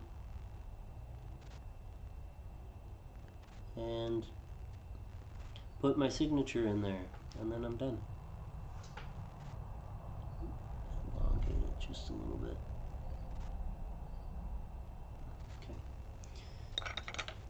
So that piece is done with nice, clean but slightly damp hands. Just tacky.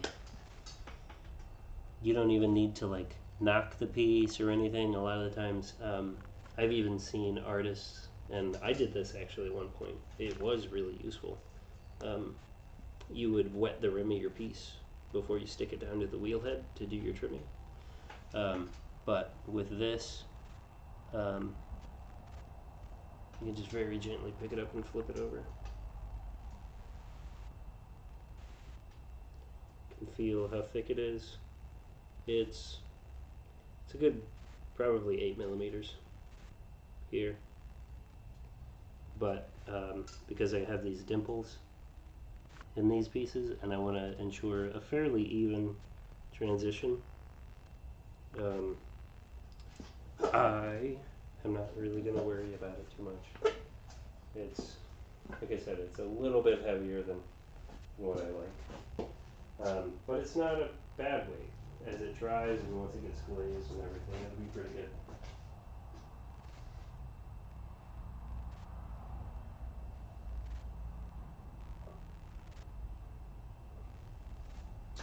So there's one piece down, 2 more to trim. This one is the most wet. Yeah, this one's better. So I'll flip this one over. This one is a little more vertical in the wall contours. Deeper than the ones that I made earlier today. Also it's diameters. A little more narrow, I believe. Yeah, this one's 7, just shy of 7.5 inches. So that shallower shape really changes the perspective of it as well. But this one, I do have a lot of excess here, which is okay. I can trim away a lot of this excess because the outer contour does not match the inner contour. So I can make it look a little more like the shape that I prefer. And this stool is missing a bolt. It's a very cheap stool to begin with. Oh, that was nearly spot on.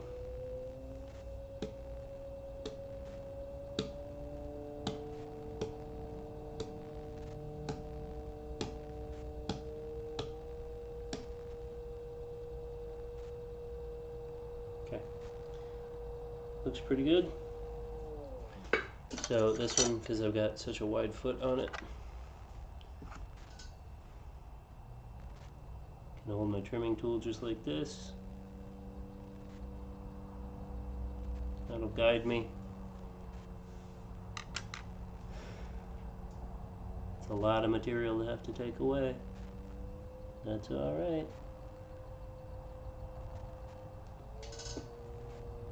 Can go faster here. I should go faster here.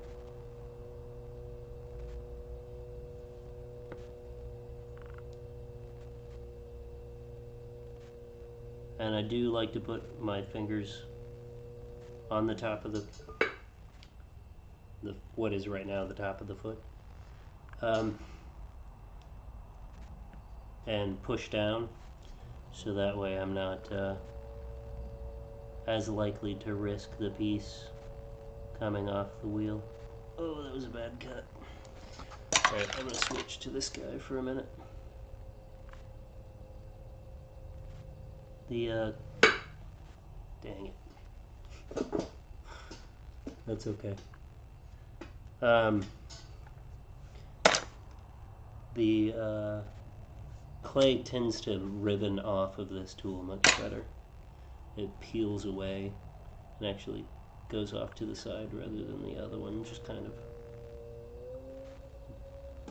bunching up.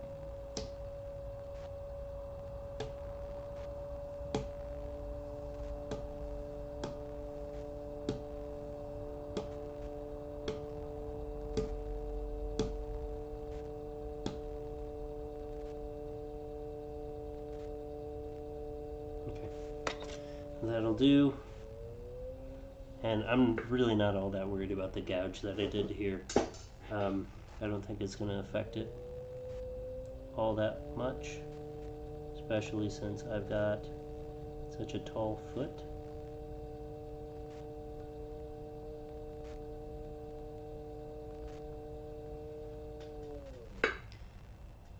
There's a lot of material that I can clear away. And I don't like a lot of trimmings in my splash pan. It makes noise. It's frustrating to listen to. So I'll stop and make adjustments. I can come back from the bottom and work my way up the piece.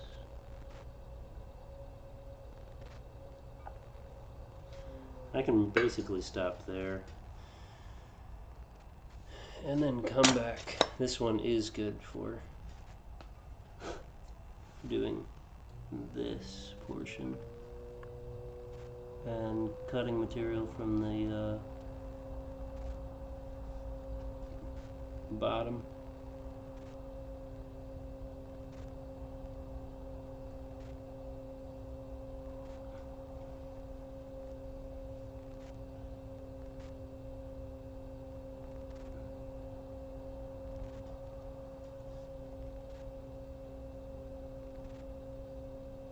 Still quite soft.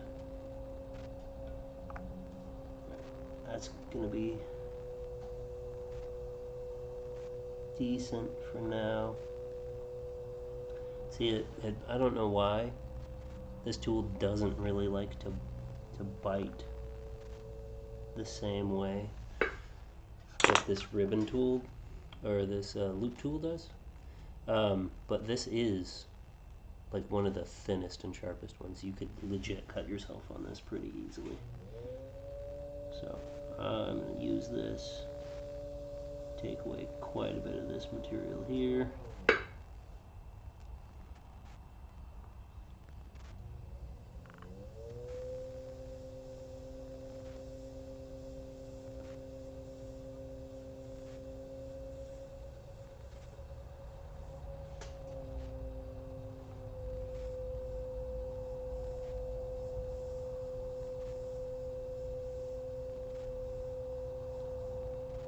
And I can check the thickness, like I mentioned earlier, just by tapping on the piece, listening to it.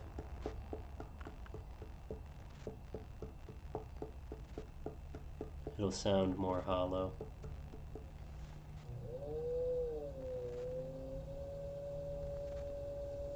The pitch will decrease as it gets thinner, and it'll sound more hollow.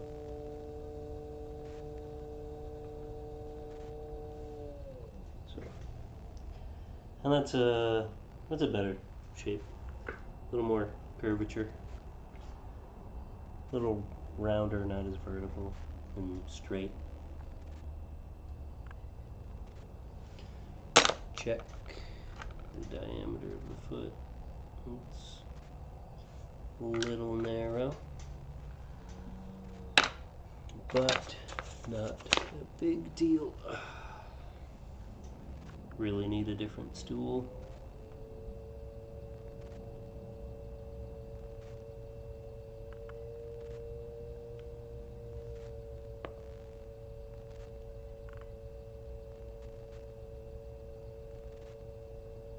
Just go back and forth. At least that's what I do. I go back and forth.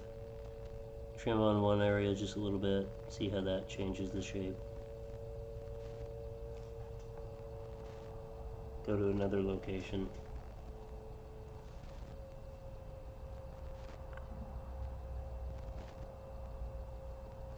This clay is soft. I like this clay. It is nice and soft.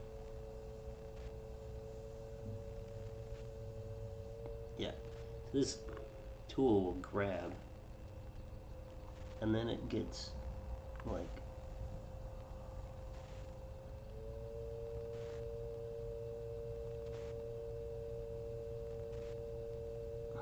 gummed up with clay.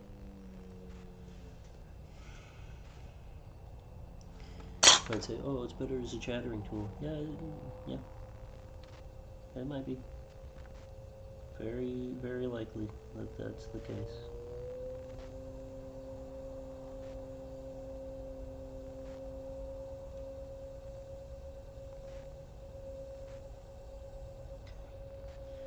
So that looks pretty good for the height and the width of everything. Check it again.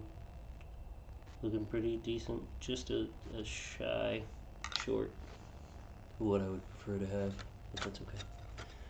And then switch over to this tool here.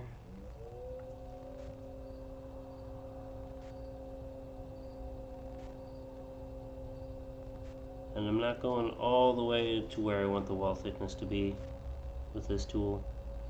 I'm cutting just shy of what I want it to be because I'm going to come down vertically with it later and take a little bit more. But I do tend to leave a bit of a taper.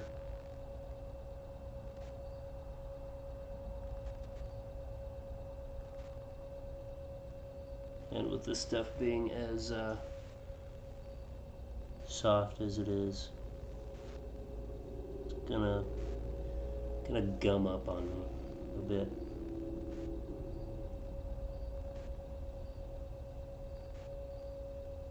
That did not work.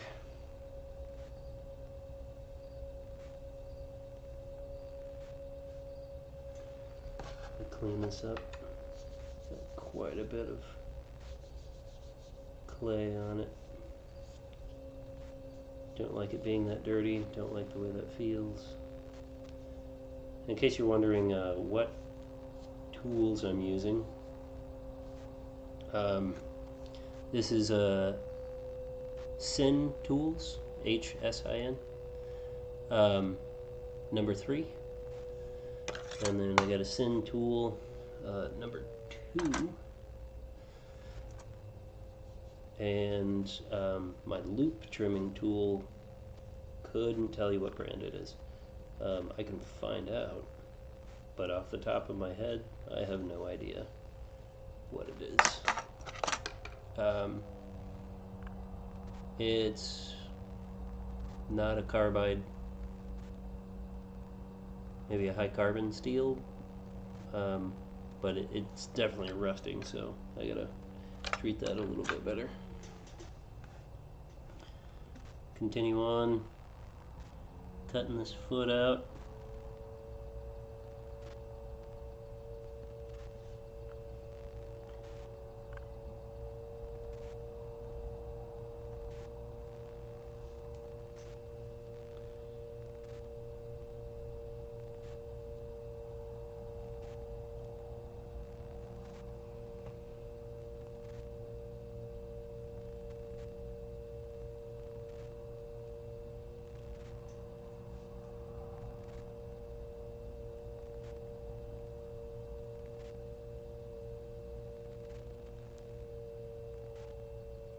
So smooth, so shiny.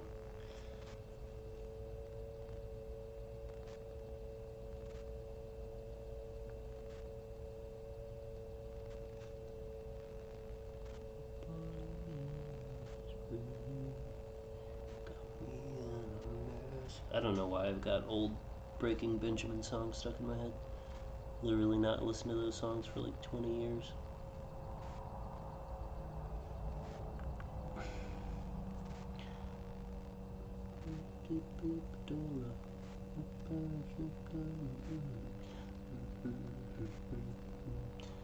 Gotta be careful so I don't get cancelled. You know, music, copyright and all that. Alright. Trim this foot down a little more.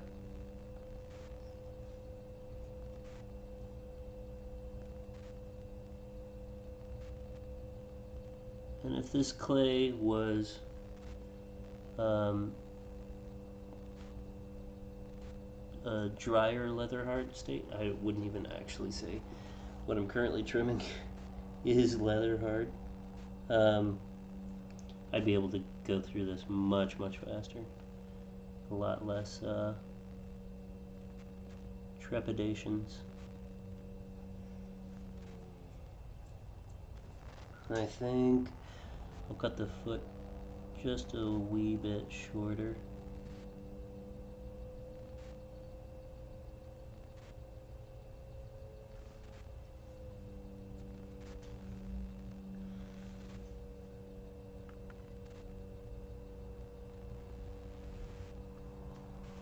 Yeah, that'll do. I think I'm okay with that. Cut a chamfer into the piece on the outside,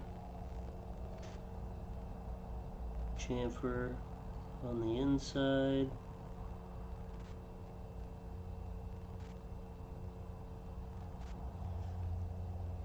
a little round over here.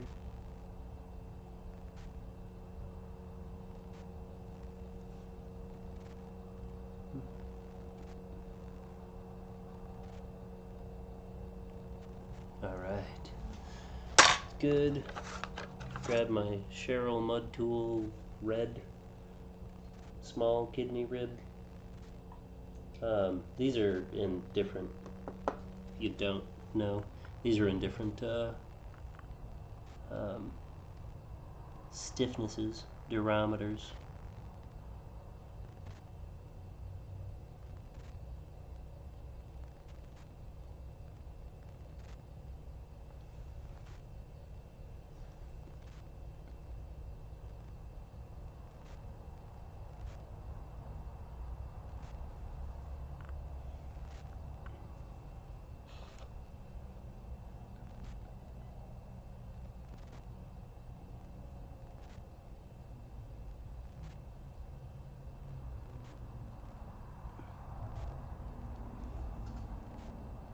Going for a little more of a crisp edge on the outside rather than that round thing that I had going on.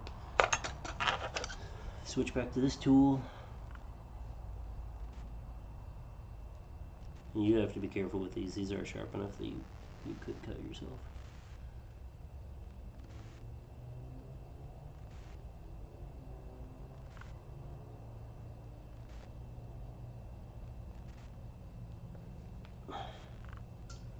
That's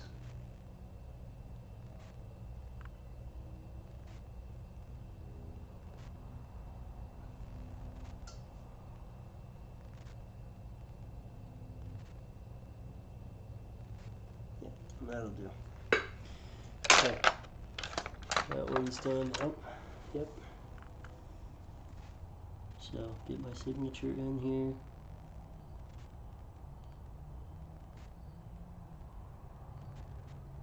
And I realized I didn't show my signature. That's right, I'll show it on top camera.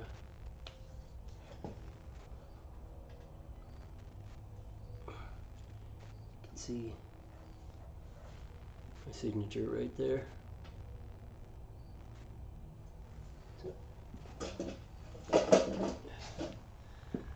And this one, I smooth out this rim just a little bit. Got a little marred with the number of times that it turned on the wheel while I was trimming. So this one will go off to the side and hang out for a few days until I fire it.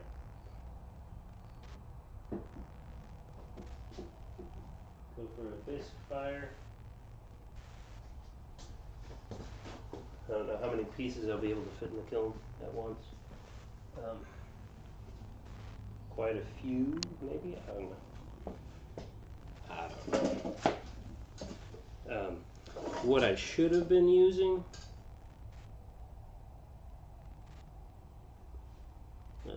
there's an air bubble right here.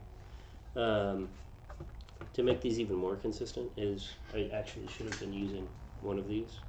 And I could use this as like the depth gauge here. And I can go across the rim like this. Although it would need to be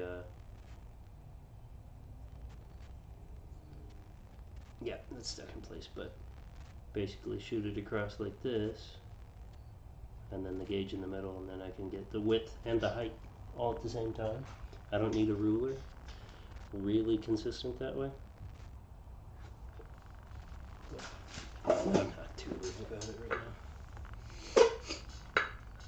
Like I said, getting back into making pots after years of not making pots, and I still suck.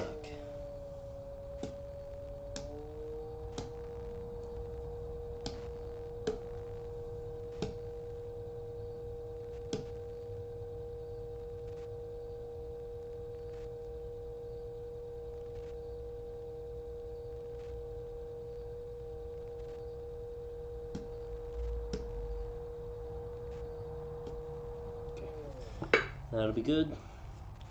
Start the whole process all over again. This and this.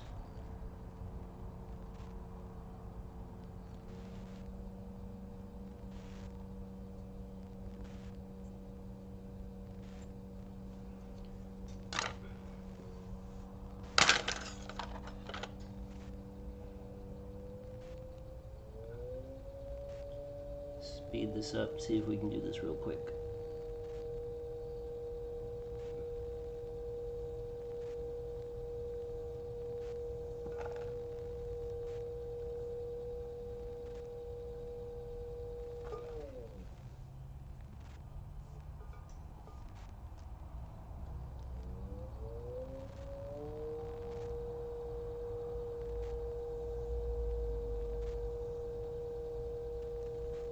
Yeah, with this clay being as soft as it is, it can come back, bite the wheel, and then pull the whole thing away.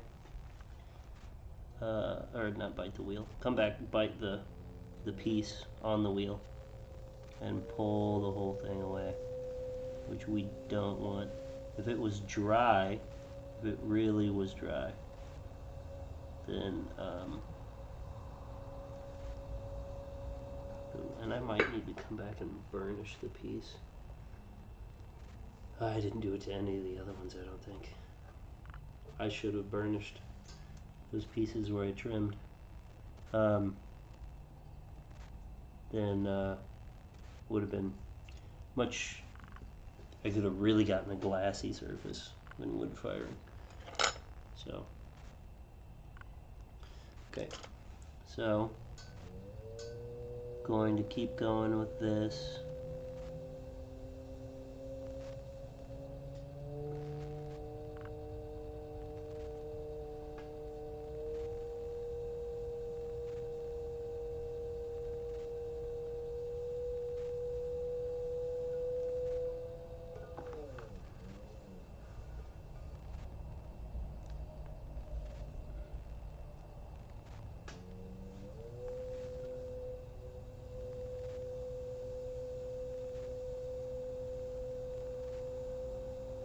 I'm just applying some light pressure with my left hand to hold it in place.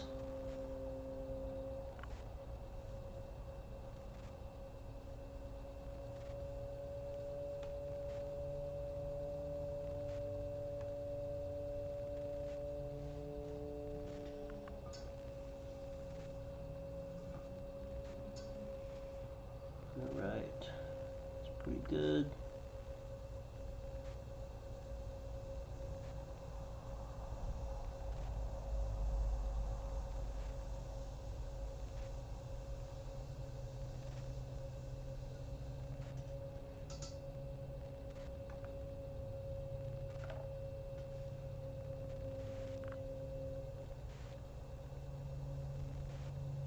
Like I said, trying to go quick without messing it up. Oh, big ask, almost messed it up right there.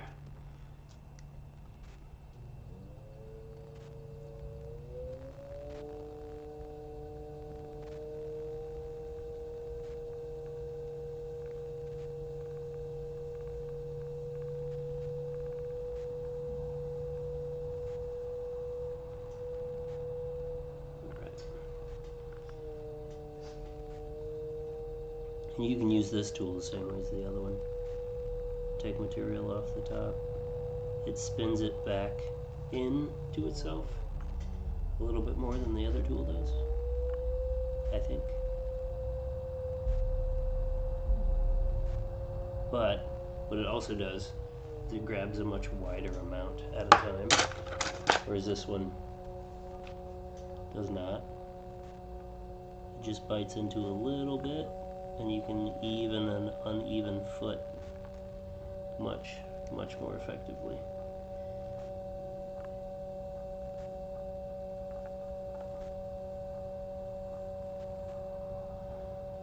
And you still do want to go slow with this. Don't want to go too fast. Don't want to try and bite too much clay at one time.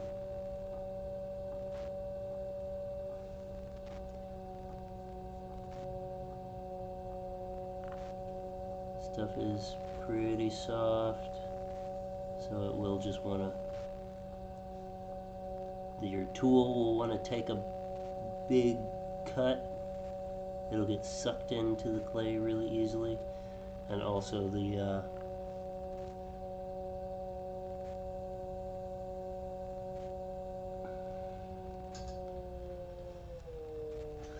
trimmings will fold back over themselves and bite back onto the piece again, causing problems.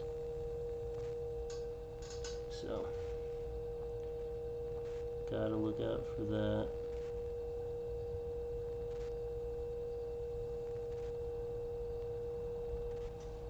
Alright. So just a little bit shorter on the foot.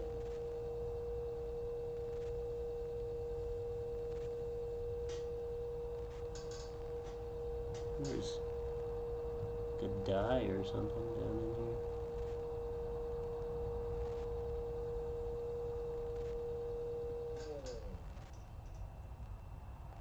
Huh. A little bit of unmixed something streak in there.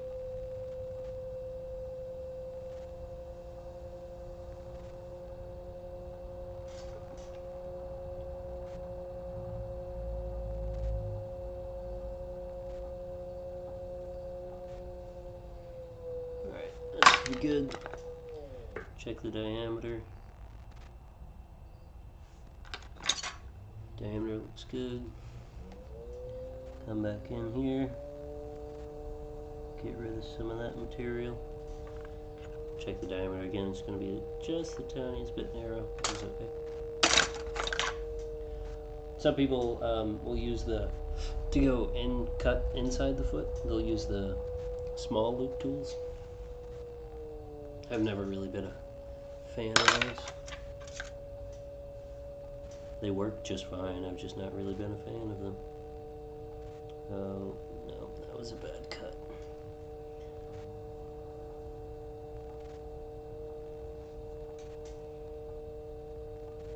Yeah, maybe come down this way.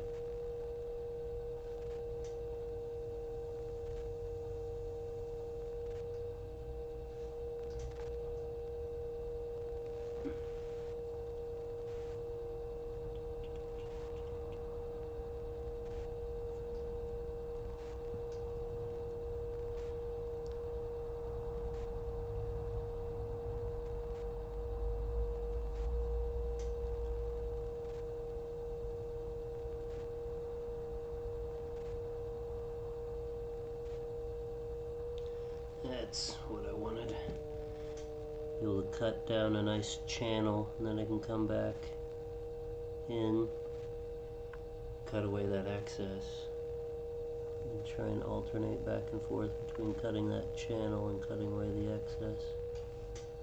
That's about as deep as I want to go. That's probably a little deeper than I should have gone. And this, you can see I'm really actually fighting this clay as I'm trimming. It really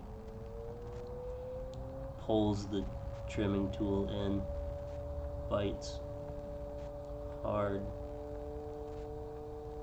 There's not a whole lot of room for me to get fingers down in here to reinforce.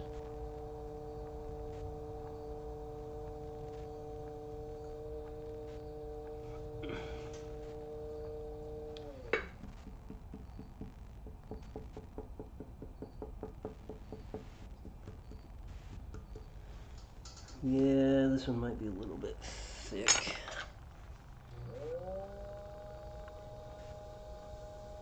Trim away a little bit more here.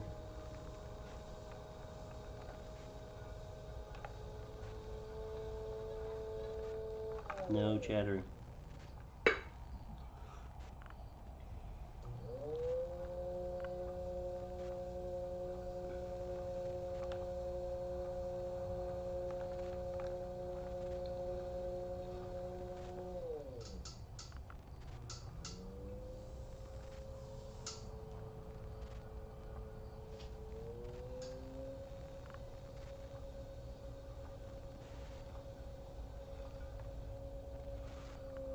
That looks better.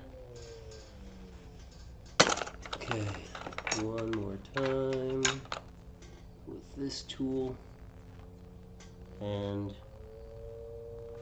I hope everyone who's watching today enjoyed the stream. I don't really see any comments on Twitch. Like I said previously, I'm not looking at comments on YouTube. I do apologize for that. But right now with the setup that I have, I can't do both easily.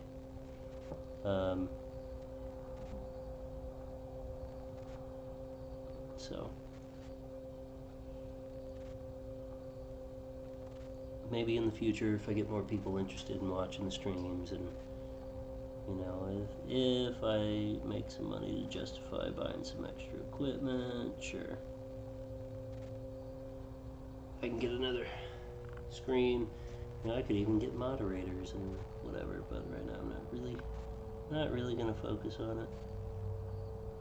This is, you know, just for fun, and for the people who want to watch.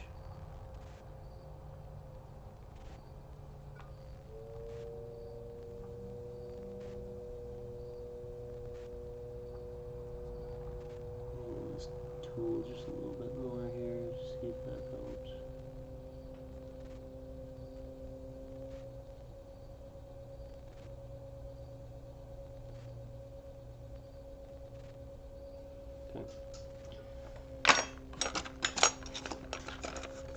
little short.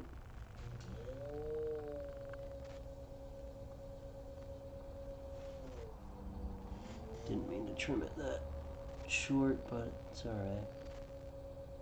Not a big deal.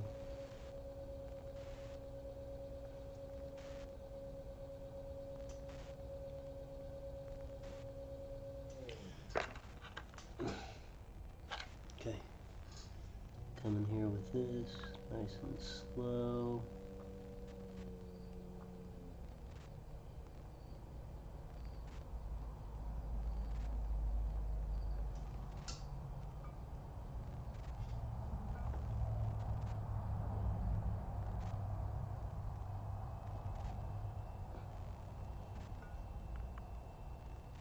Yep, that looks okay.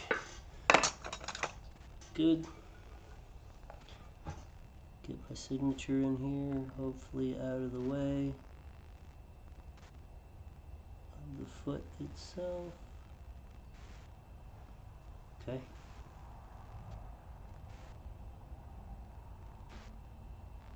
Alright.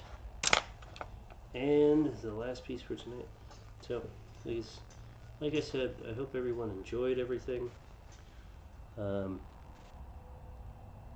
Didn't necessarily need to be educational, but, you know, just pleasant. Trying to keep this as pleasant as I can. Smoothing out the rim here. This is not the sponge I actually want to use for this, but it's the one I'm using. So, show you the bottom. Get the signature right there. Alright. Thanks for watching. I will be doing more streams later on this week.